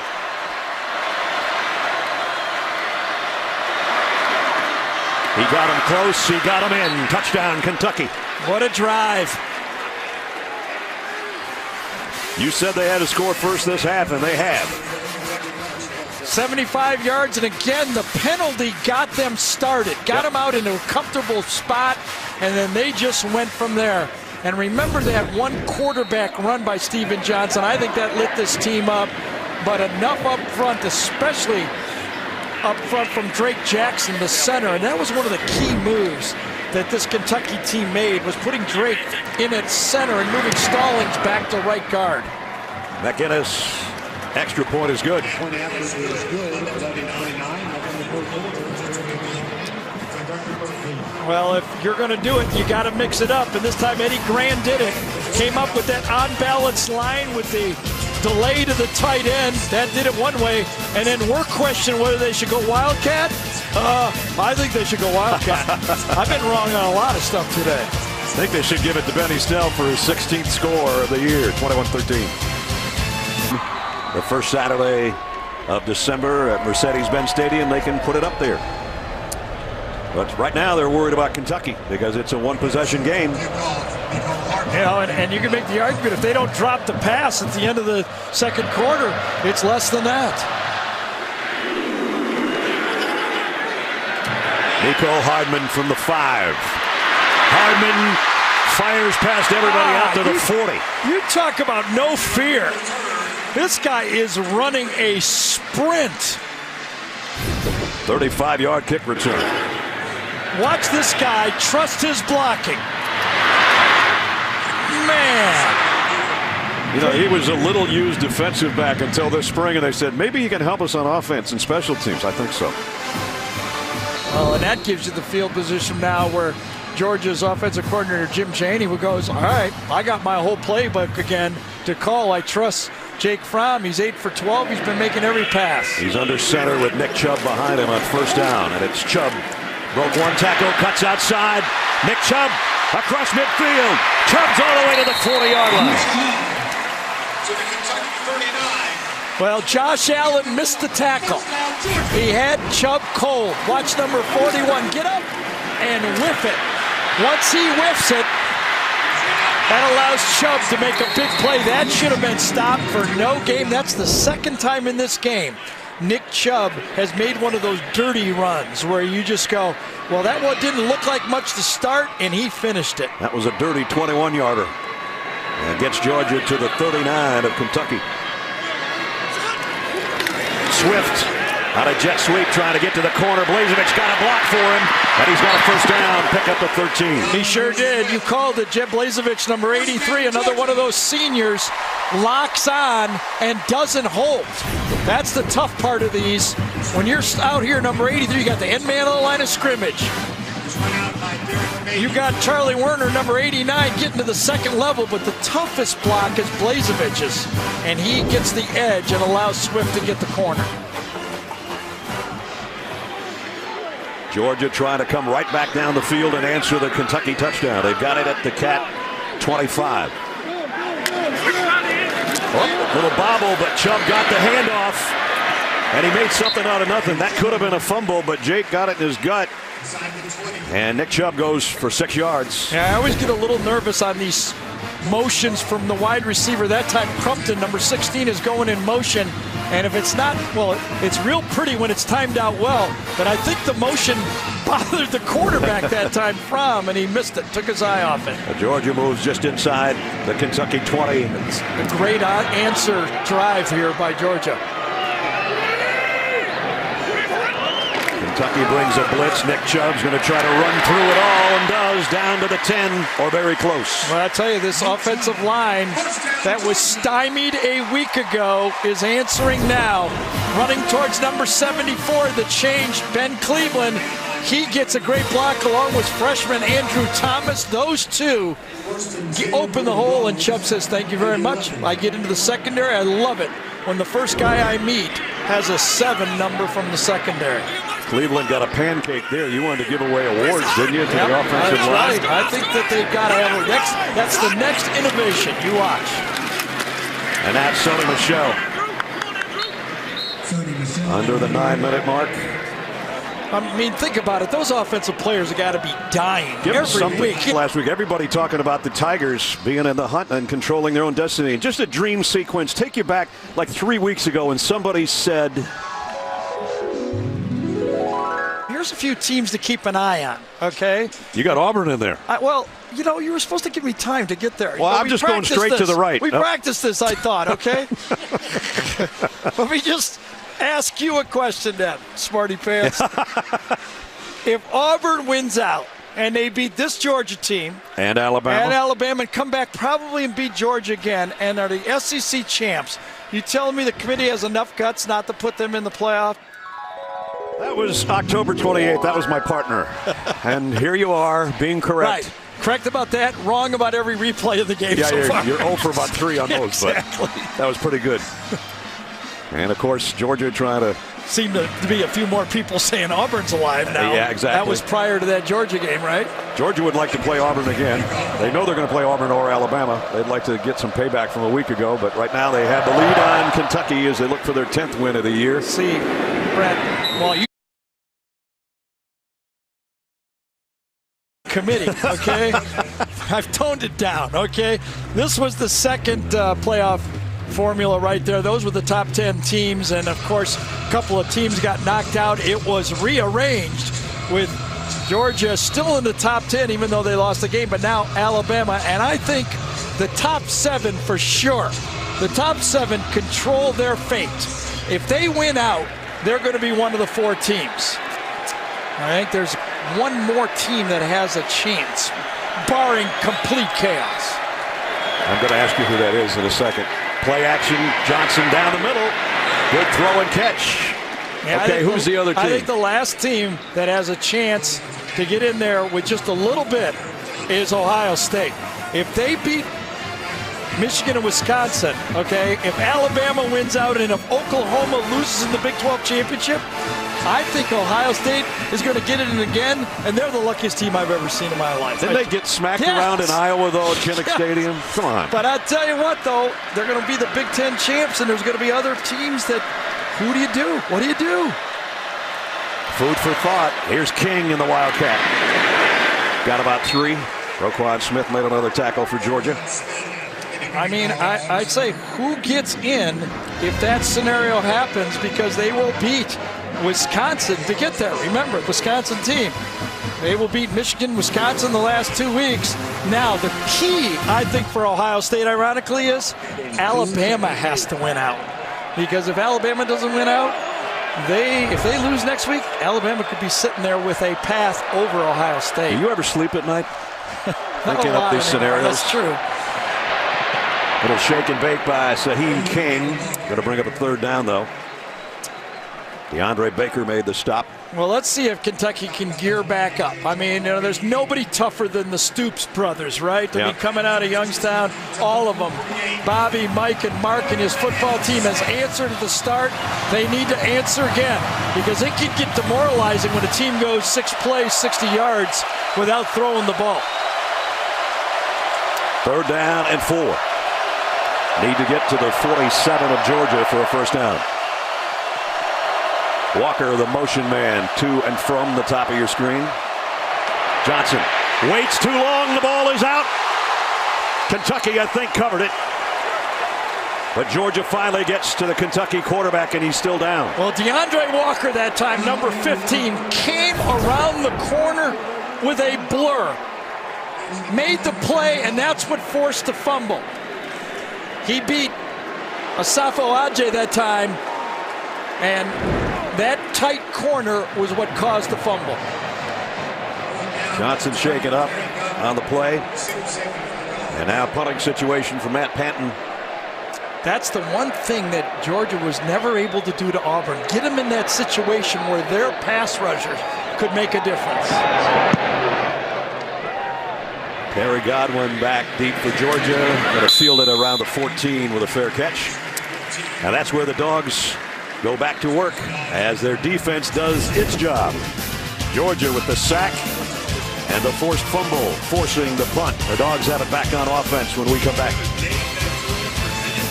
You look at Steven Johnson, Brad. We did that game last year. That was the game, I think, that really began the beginning of the perhaps end for Brett Bielema. Had that big lead, and then the bowl game and then the Virginia Tech bowl game, they lost a big lead. And if he wins if he wins those two games, they would have been 9 wins. I think. And today they lost in the first game that we had for you today to Mississippi State. Well, can they force Georgia to throw the ball when Kentucky wants them to throw the ball, not when Georgia wants to throw the ball? That depends on Nick Chubb. And that's what Nick Chubb does pretty well. Make maybe the line of scrimmage gain into 4.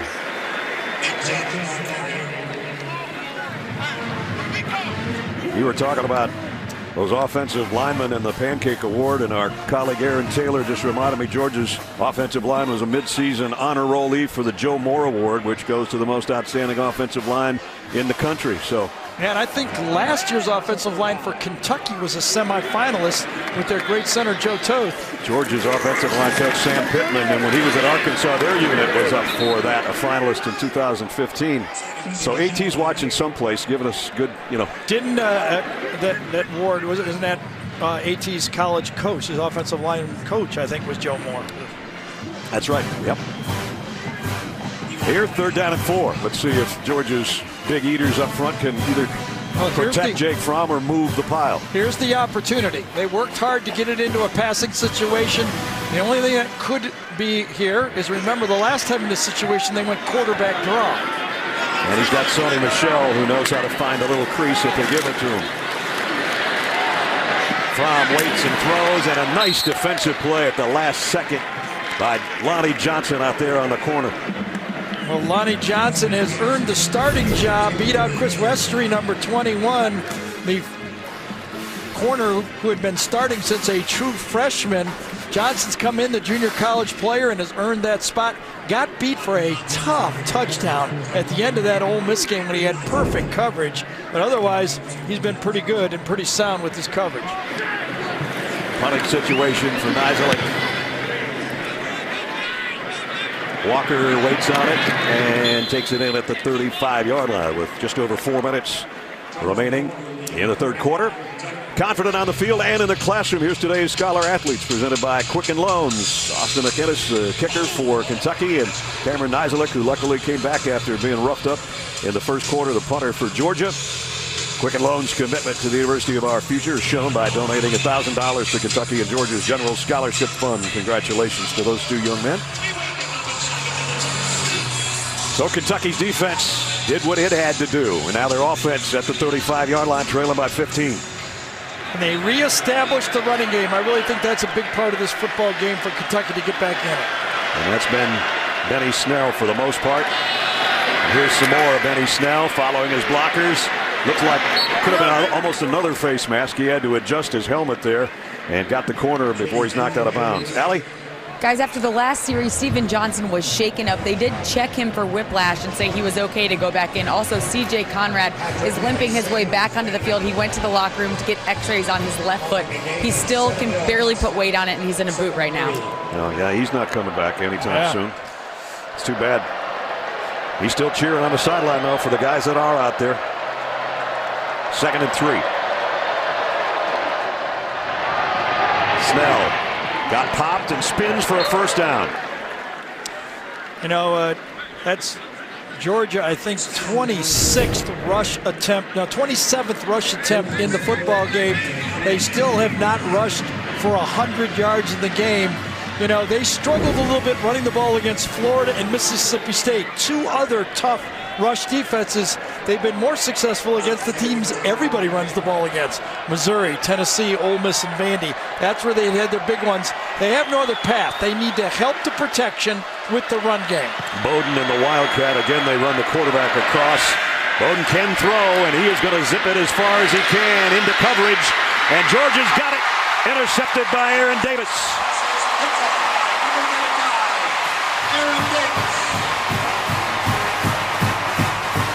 Well, it's one-on-one. Garrett Johnson, with Aaron Davis. He really wasn't open, but remember, this is a true freshman wildcat slot receiver, and he just lets it go. And he's hoping that he can get one of those catches, a 50-50 ball, and this time Georgia won the 50-50 ball.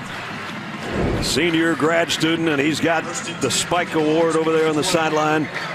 Captain today out of Locust Grove, Georgia. Big play, big turnover. Let it go. Try to get it. They called the pass, Coach. I threw it. You called it. And here's Nick Chubb, almost to the secondary, flips close to a first down. Well, this is one of those, when you've got a wildcat, true freshman guy in there, you're hoping that you can just get an incompletion out of it. And Johnson tried to knock it down, but he couldn't do it. And there comes the pads and the spikes. Yep.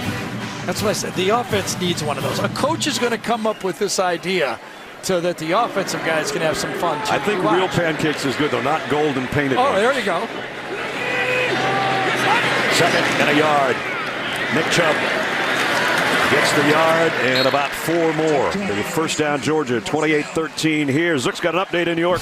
I sure do, Ness. Kansas State pulling the surprise of the afternoon in Stillwater. Third-string freshman QB Skylar Thompson. It's his second start, doesn't look like it. Byron Pringle, 3 receiving touchdowns and a kick return. Cowboys at risk of dropping into a 4-way tie for third by the end of the day in the Big 12. Wow. So Georgia with a first down at the 25. Sonny Michel back in the Georgia backfield. They fake it to him from rolling to throw, and now might roll to run. Oh, took a big hit, but he got about 3 yards and a flag's down.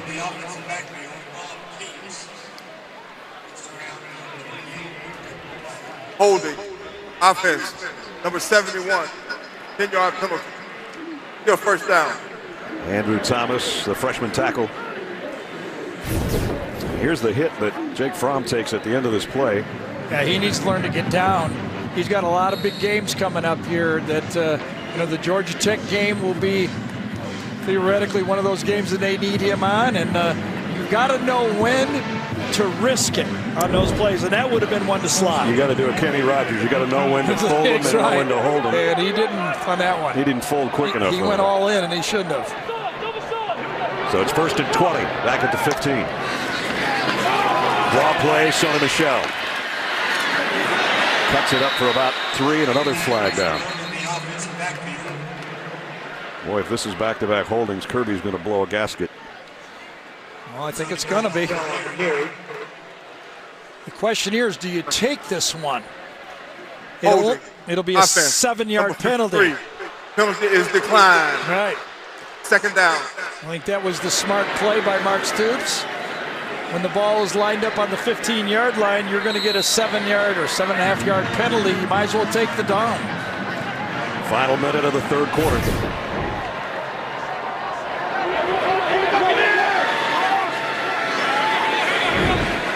So 2nd and 17.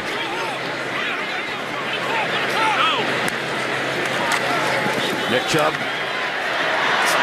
goes through some tacklers, backpedaling his way all the way to the 30. And that should have to allow Georgia to take it to the fourth quarter and decide what they're going to do. But again, Nick Chubb put it into a situation that it's possible they can pick this thing up. He's been a workhorse for 4 years. Came back from a devastating knee injury to be the #2 rusher all time. And between those two dudes, they played some pretty marvelous football for 4 years here. And they played pretty good 3 quarters on Senior Day today. The quarter closes in Athens, end of 3.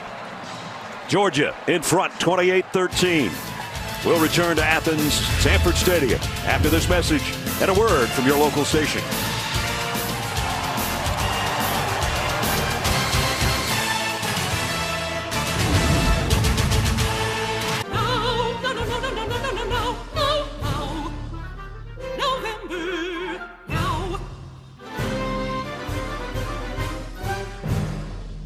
At the November sales event, get $1,000 cash back on a new 2018 RAV4 or RAV4 Hybrid.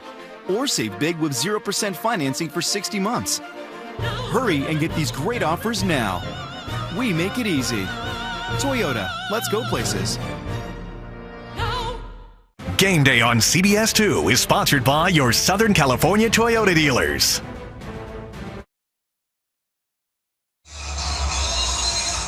August 10, his team up 15 as we start the 4th quarter in Athens. 7th-ranked Bulldogs leading Kentucky. Here between the hedges, final home game of the year for the Dogs. Senior Day has been good to a lot of these guys out here playing their final game at Sanford Stadium. Their freshman quarterback's got a 3rd and 5 and throws into some tight coverage and a 1st down.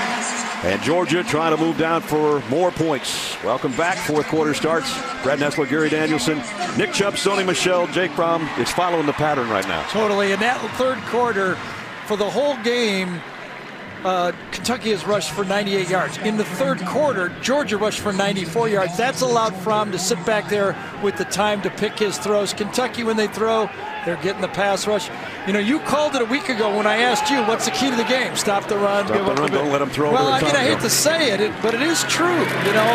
Nick Chubb has gone over 1,000, and he's heading to the end zone. Touchdown.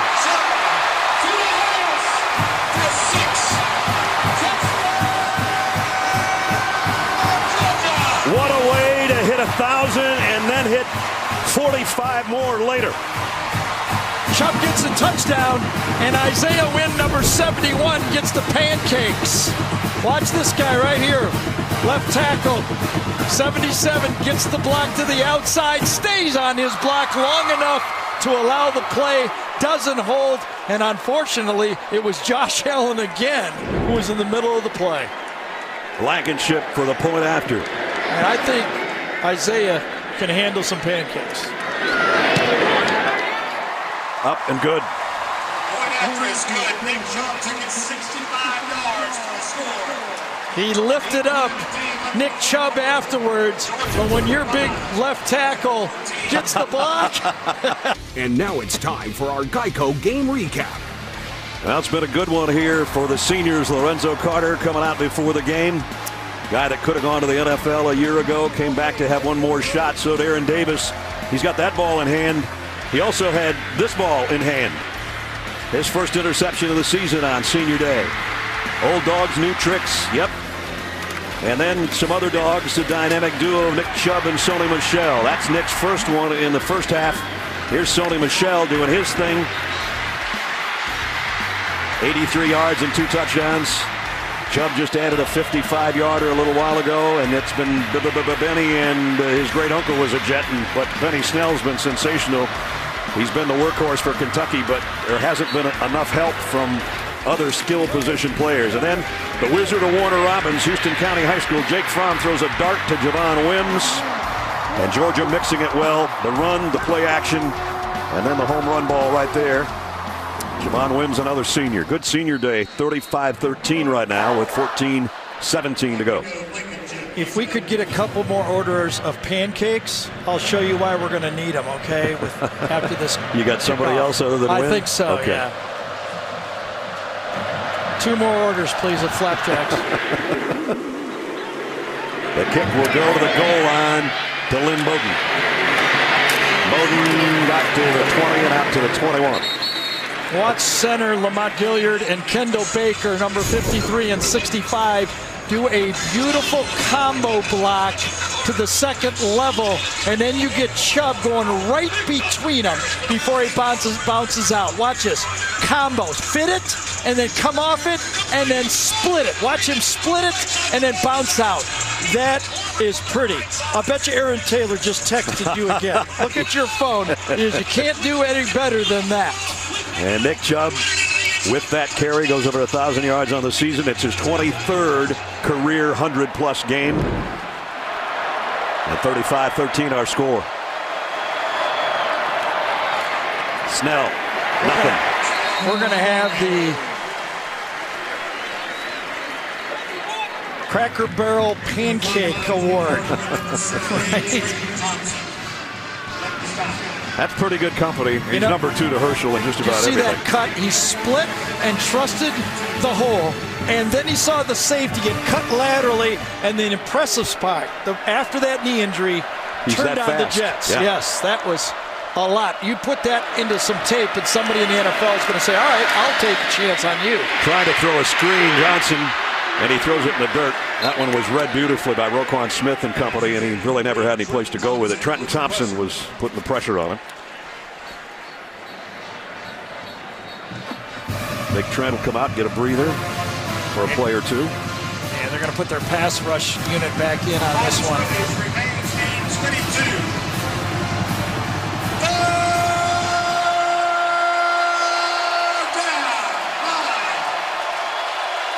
I think you heard the PA announcer. 3rd down and 9.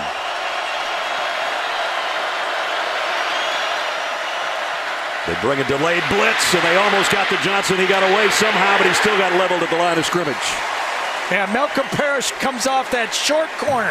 In college football, when you're on that hash, the near hash corner always is a threat to come from that side, and you can see it. From the right side, he comes late, but flushes Johnson out of the pocket and allows the sack from behind by Walter Graham. Panton's going to have to punt, and Mecole Hardman is back in as the punt returner for Georgia. He didn't return the last one. Godwin did. This is a knuckleball that he's probably just going to get out of the way of. And it falls dead at the 39-yard line, maybe the 40. So Georgia takes over with a 35-13 lead here in Athens with 12:40. Bud Light. Sometime before game's over, we'll have the play of the game presented by Napa Auto Parts. Been some big-time highlights, especially if you're a Georgia fan. I'm assuming that's a Georgia fan. I can't really tell. But I do like the guys that also have the spike look going, the Road Warrior thing. Does that count as getting on TV? If you're on, but nobody knows it's you? Well, somebody knows who that guy is. Yeah, so it's his buddy. buddy. He didn't have the mask on. Buddy. Yeah. Okay. That's Frank, because he knows Timmy. That's Timmy, Frank's buddy right next to him. Here's the jet sweep to DeAndre Swift. He's got blockers in front, broke a tackle. Swift spins his way into Kentucky territory around the 43-yard line. Well, Charlie Werner, the H-back on this one, does a nice job going out and fitting to the outside. See the block right there to the outside? That allows Swift to get into open space and show the talent he has. He's going to be one of the featured backs next year for Georgia when Michelle and Chubb move on. They've got some recruits that are big names, big-time guys coming in as well. But he could be a feature back with a lot of people. They're going to try him again going the other way. And Swift into the open field. Rips off a 17-yard run, and then that one was even better. Yeah, Blazevich that time from the other side, one of the 3 different tight ends is going to arc block and then come back. How about that? He feels that he has to come back and help inside on Courtney Love. A beautiful job by Blazevich that time. So Swift back-to-back runs of 17 and 25. Yeah, and that takes the rushing game for Georgia over 300 yards rushing in a football game. So now Sonny Michel comes back in. Swift gets a breather. Brian Herring's also in there. They're going to give it to Herring. Come on, that's not right. 3 straight? Oh, my goodness. And Herring thinking touchdown. Now he's out. Stepped up. How about that's almost rubbing salt in your wound to run that play 3 straight times. If it's working? Yeah, keep calling it. 14 yards for Brian Herring. First time he touched the football as a Georgia player. He went 19 yards for a score, and he almost got one right there. Well, if you're Georgia right now, you're pretty sure you're going to win this football game against Kentucky. I wonder right now if Jim Chaney is thinking, I want to show Auburn and Alabama and Georgia Tech as they go Wildcat here what else we have. Sony Michel, direct snap. Sony Michel to the end zone. Touchdown for the third time today. You think the seniors are having fun? Wildcats not so much.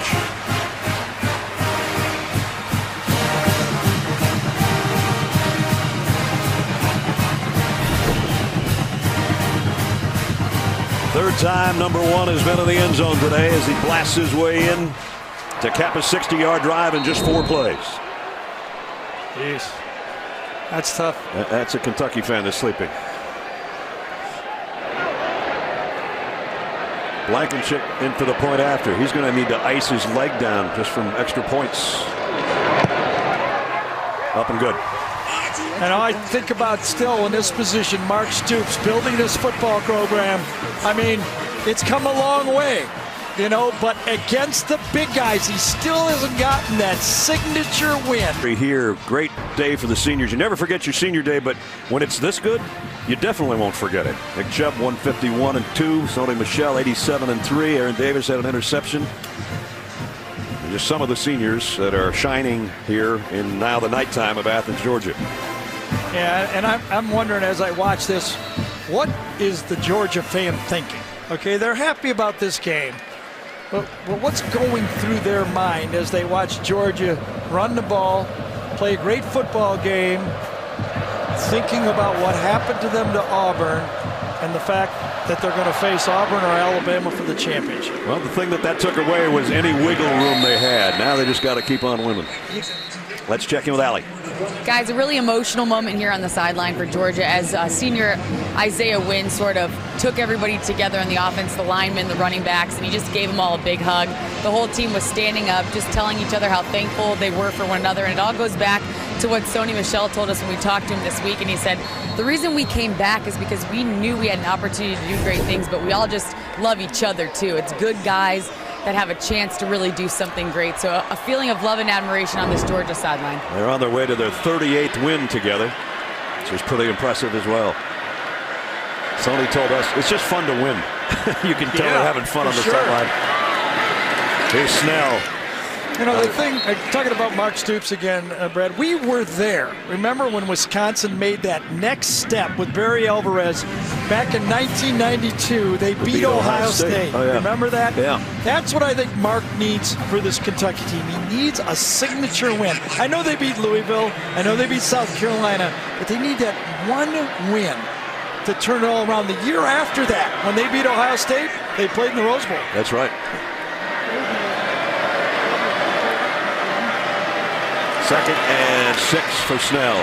Broke a tackle. He's still playing hard, isn't he? Yep. Man, he's something to build on, that's for sure. He'll come back next year looking for his 3rd straight 1,000-yard-plus season. Well, Georgia's got Georgia Tech, obviously, at Georgia Tech next week. Kentucky hosts Louisville, the team they beat at Louisville last year. So games for each team a week from now before the SEC championship for Georgia and before a bowl game for Kentucky. Funny, that last shot we saw the current and past of Georgia's offense, Chubb and Michel, and then we saw the future, Fromm and Swift, all of them standing together. And Mark Stoops, of course, it all started with his dad, Ron, who was a great high school coach, and then Bob and Mike, both head coaches in college football. And he's in a good spot there compared to some of those guys down. You don't want to be on that red line on the bottom, put it that way. Now, it was interesting when we talked to Mark about the Kentucky job. I said, are you more convinced now than when you took the job that you're in the right spot and you can make it go? And he said, absolutely, I'm convinced that I can make this thing go. I feel better about what I can do with Kentucky football now than I did the day I took the job, and I was optimistic the day I took the job.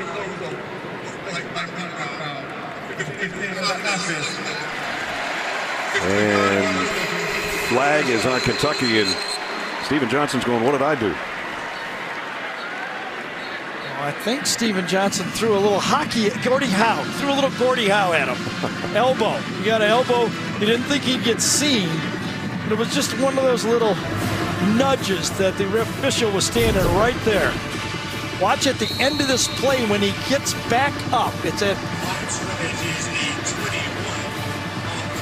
And watch the little nudge right there. Oh, right on McGee. Yep. Okay. I get why Steven Johnson was like, what did I do? But anyway, back to Snell, working hard and staying on his feet. What a run. I love to watch competitors. Competitors don't care what the score is, no. You know? Get the guys up front. They know that their fellow teammates are going to be watching these tapes Sunday or Monday. And they love the guys that finish out the game. That's finishing out the run. First down, Kentucky. Just inside the 33. Georgia had too many guys on the field, I think. They did. Once you're in formation, you can't get off the field. That'll be 12 men on the field. 5-yard penalty.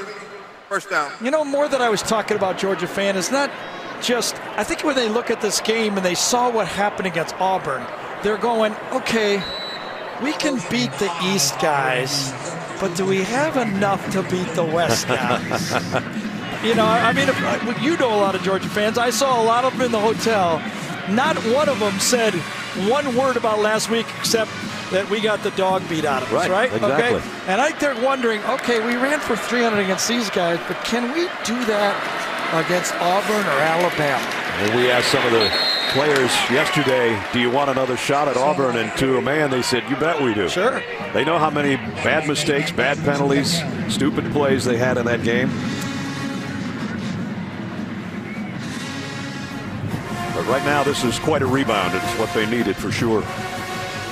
Well, the key, because they were able to run the ball, it allowed Fromm to have the time in the pocket to throw the ball downfield. Big part of the game. Throwing when he wanted to. Yep. Not when he had to.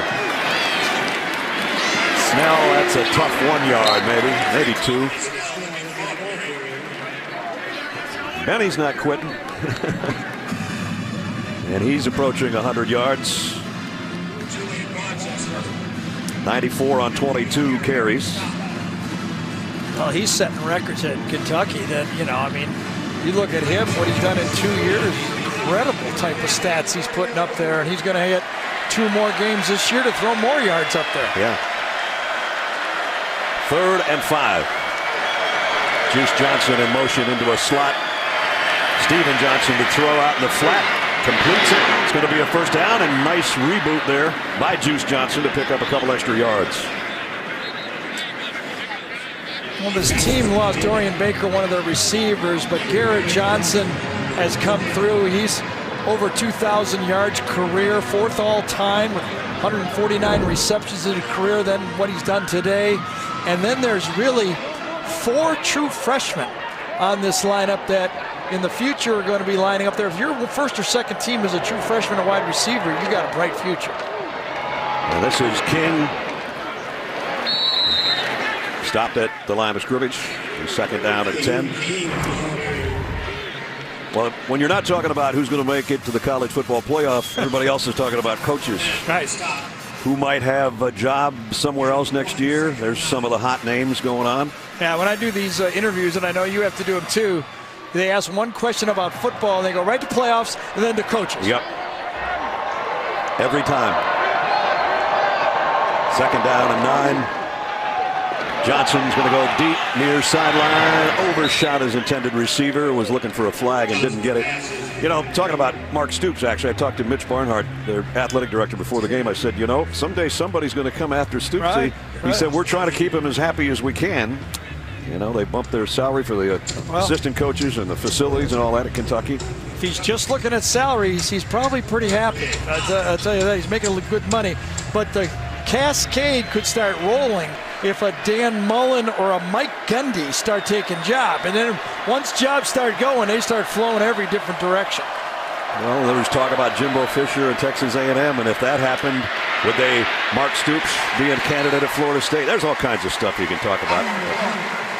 It's all just talk right now. Yeah. But it's going to have to be action pretty soon because of the early signing period. You can't wait too long to get a coach. Well, this is what you're forced to talk about when you have a 29-point game like this, right? We'd be saying this if we were sitting in a restaurant. That's true. So. Well, that'd be after the game. Though listen, one thing I do know is that Kentucky's played a lot of tight games, okay? But we haven't broadcast a lot of tight games this year. That makes us 3-8. We've had 3 tight ones and 8 not so tight ones. That's your understatement of the year right there. Kick. Akeel Crumpton is going to field this one back around the 14-yard line. So we had Florida, Tennessee, LSU, Auburn, LSU, Florida, and then the rest. Ball's bouncing right for the Dogs and for their seniors here, 42-13. And our crew will be there to bring it to you. And a new quarterback in for Georgia. The starter a year ago, Jacob Eason, who was hurt in the first game this year in the 3rd offensive series for the Dogs, going to take over with 5 minutes and change remaining in the game.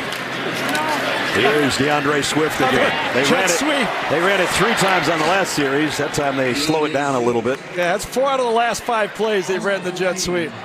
So Jake Fromm's day is done. 9 out of 14, 123, touchdown and an interception. Again, I mean, Georgia would love to be able to keep Jake Fromm at under 20 passes. And when he's in that type of mode, throwing the play action passes, the pocket's clean, and he is very accurate. I mean, come on, he's a true freshman playing high school ball a year ago. Yeah. You can't expect him to be carrying a team. The question is this enough against the 2 big boys in the West? One of those big boys will meet Georgia December 2nd at Mercedes-Benz Stadium for all the SEC marbles. Here's Elijah Holyfield getting in the act. And he's got a first down, it appears. Talking about jet sweeps. They ran 3 of these in a row the last time they scored. Yeah, one works to Swift. Okay, and Jim Chaney is getting bored over there because there's a big score. And he goes, you know what? Let's bust the scouting report wide open and run it the other way. Oh, well. This is like being a wishbone coach. Let's call it again. Yeah, we're 17, then 25, and let's give it to Herring and let him get it down 1st and goal. There's Jim. One of the most entertaining coaches to talk to around. That's like calling plays when you're at Army, Navy, or Air Force. Just run that thing again. Or Georgia Tech, which is what the Dogs will see next week in Atlanta. Elijah Holyfield bounces off a couple of tacklers, and he heads for what might be another first down. It really is close. Interesting that as good as Nick Saban's done in Alabama, that's obvious, right? Yeah. I think what Kirby has done here in 2 years at Georgia has really put a lot of pressure on the rest of the coaches in the conference. No They're doubt. all going, well, wait a second. We knew that Nick built the program, but we didn't know the right guy at any program like Georgia does it that fast. I think that put pressure on everyone else in this conference. And he's still got that possibility out there to win a national championship in his 2nd season, which guys like Bob Stoops did at Oklahoma. Urban Meyer did. Meyer. I think, did Jim Tressel do it? I think. Yeah, he might have. Yeah, I think so. Brian Herring this time again. Another first down. And we're down under 3 minutes. So Georgia's going to go to 10-1, 7-1 in the conference. They'll win their 57th game in this series. It is 71 games long. Jacob Eason taking all the time before he comes up to the line of scrimmage that he can on that play clock to wind down the game clock. I think the question is, for Georgia fans, is will this be the last time they see Jacob Eason? That's a good point. On this field, unless he comes back in a different uniform. They've got a good freshman quarterback coming in next year. They've got Jake Fromm, who started basically the whole season this year. Herring broke a couple of tackles. All the running backs trying to get in the act.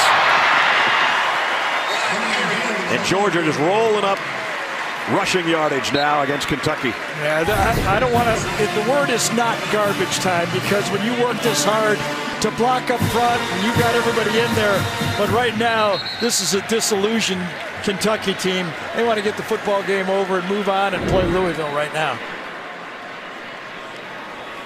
And we got an injured Kentucky Wildcat. Might be Lonnie Johnson, the corner. Not quite sure. I mean, Georgia's got a chance to rush for 400 yards in this game. They were number 1 in the conference rushing last week. They fell to number 2, but this might put them back in the number. We're going to give those pancake eaters for Georgia a little love. They held things up for Jake Fromm to be totally comfortable in the pocket, giving him the time to find receivers down the middle for touchdowns like Wims, and then saying, okay, Nick, Sony, you guys, we're going to give you a crease. We're going to hold our blocks, and we'll see you later. As Georgia rolling towards 400 yards on the ground. Offensive line for the Georgia Bulldogs. Wynn, Baker, Gilliard, Kinley, Thomas, all those guys. Great game today for Georgia. Now, giving another senior an opportunity to be on his home field for the last time, Bryce Ramsey. This is one of the tough things about college football. You know, Bryce Ramsey at one time was the recruit. He was the 4-star quarterback that came in here. But you got to give a lot of credit. Loves steering at Georgia, stuck it out, done a little bit of everything, and even punted for him. But he's going to get his degree. He's a graduate student already, and Kirby puts him out there for these last couple plays. Don't forget, coming up after our game, Adam, the guys will have the CBS Sports postgame show powered by Ram. And the most popular play in college football, if you're fortunate enough to run it, is the victory formation and taking a knee, and Georgia's going to take a couple more, and they will be 10-1.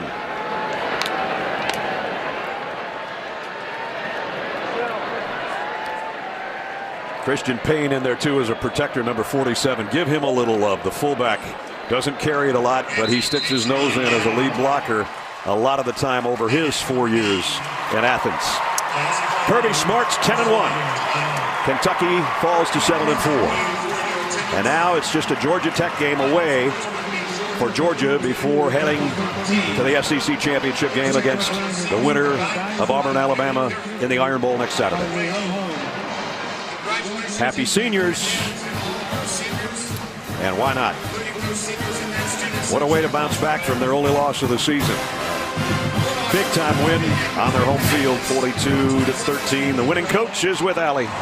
Coach, congratulations on the win. You said this team would be defined by how they responded to last week's loss. What did you think about the way they responded today? A lot of effort, a lot of toughness, good physical team we just played. Proud of these seniors. Sony Michel, Nick Chubb. Look what these guys do for this program. They mean a lot to me personally, but they mean even more to this fan base for all they've meant. You know, these guys believed in you. They stuck it out with you, and they said, we're going to come back because we believe we can accomplish great things here. What was it like seeing them shine and knowing that they believed in you this whole time? It made me feel special, and it set this program up for a lot of success. But to have two guys like this that are going to be able to come back forever, play in the NFL next year, meant so much to this program, and we're not done yet. We're proud of both of them. Congratulations, Coach. Sony, what was it like playing for the last time in Sanford Stadium? It was awesome, man. You know, just coming out here one time with these boys and enjoying this wonderful crowd, Dog Nation. It was a pleasure. I appreciate them. It was amazing today. You have some things to give to this wonderful woman over here, don't you? Oh yeah, I got a big hug to give her. You know, she got a lot more coming. She's been proud of me. This is who I do it for at the end of the day. You know, everybody got their why. I do it for them. I do it for my teammates. And at the end of the day, I just don't want to let them down. Congratulations. Enjoy this moment with your team. Thank you. Did you notice how Nick Chubb in the beginning of the interview went like this? Yes, come on, you got to get in here, partner. Wave over, and he was happy as Kirby's got one of the youngins hugging there, but he was like, Sony, take this thing. Take this thing. Come on. Let you talk. Kirby with his son out there, Andrew, and his twins, Weston and Julia. Right now, it's time for our play of the game presented by Napa Auto Parts. It's going to be a senior. It's going to be Nick Chubb. Here's a call from Scott Howard. And Scott will have to wait until I finish, I guess. There's Chubb going 55, a season long for his second touchdown of the game. We're going to run it with Chubb through traffic across the 50, far sideline, 40, 30, race to the end zone, 15, 10, 5, touchdown, Nick Chubb. It's Chubby time in Athens, Georgia. It was Chubby time, it was Sony time, it was senior time in Athens today. Celebration begins. A 10-1 season, undefeated against the SEC East for the first time forever for Georgia. I said in the open that I thought Kentucky was the perfect team to play. It was perfect way for Georgia to end the East and the SEC before they set it up. Next is Georgia Tech, then it's Atlanta at Mercedes-Benz for the SEC title.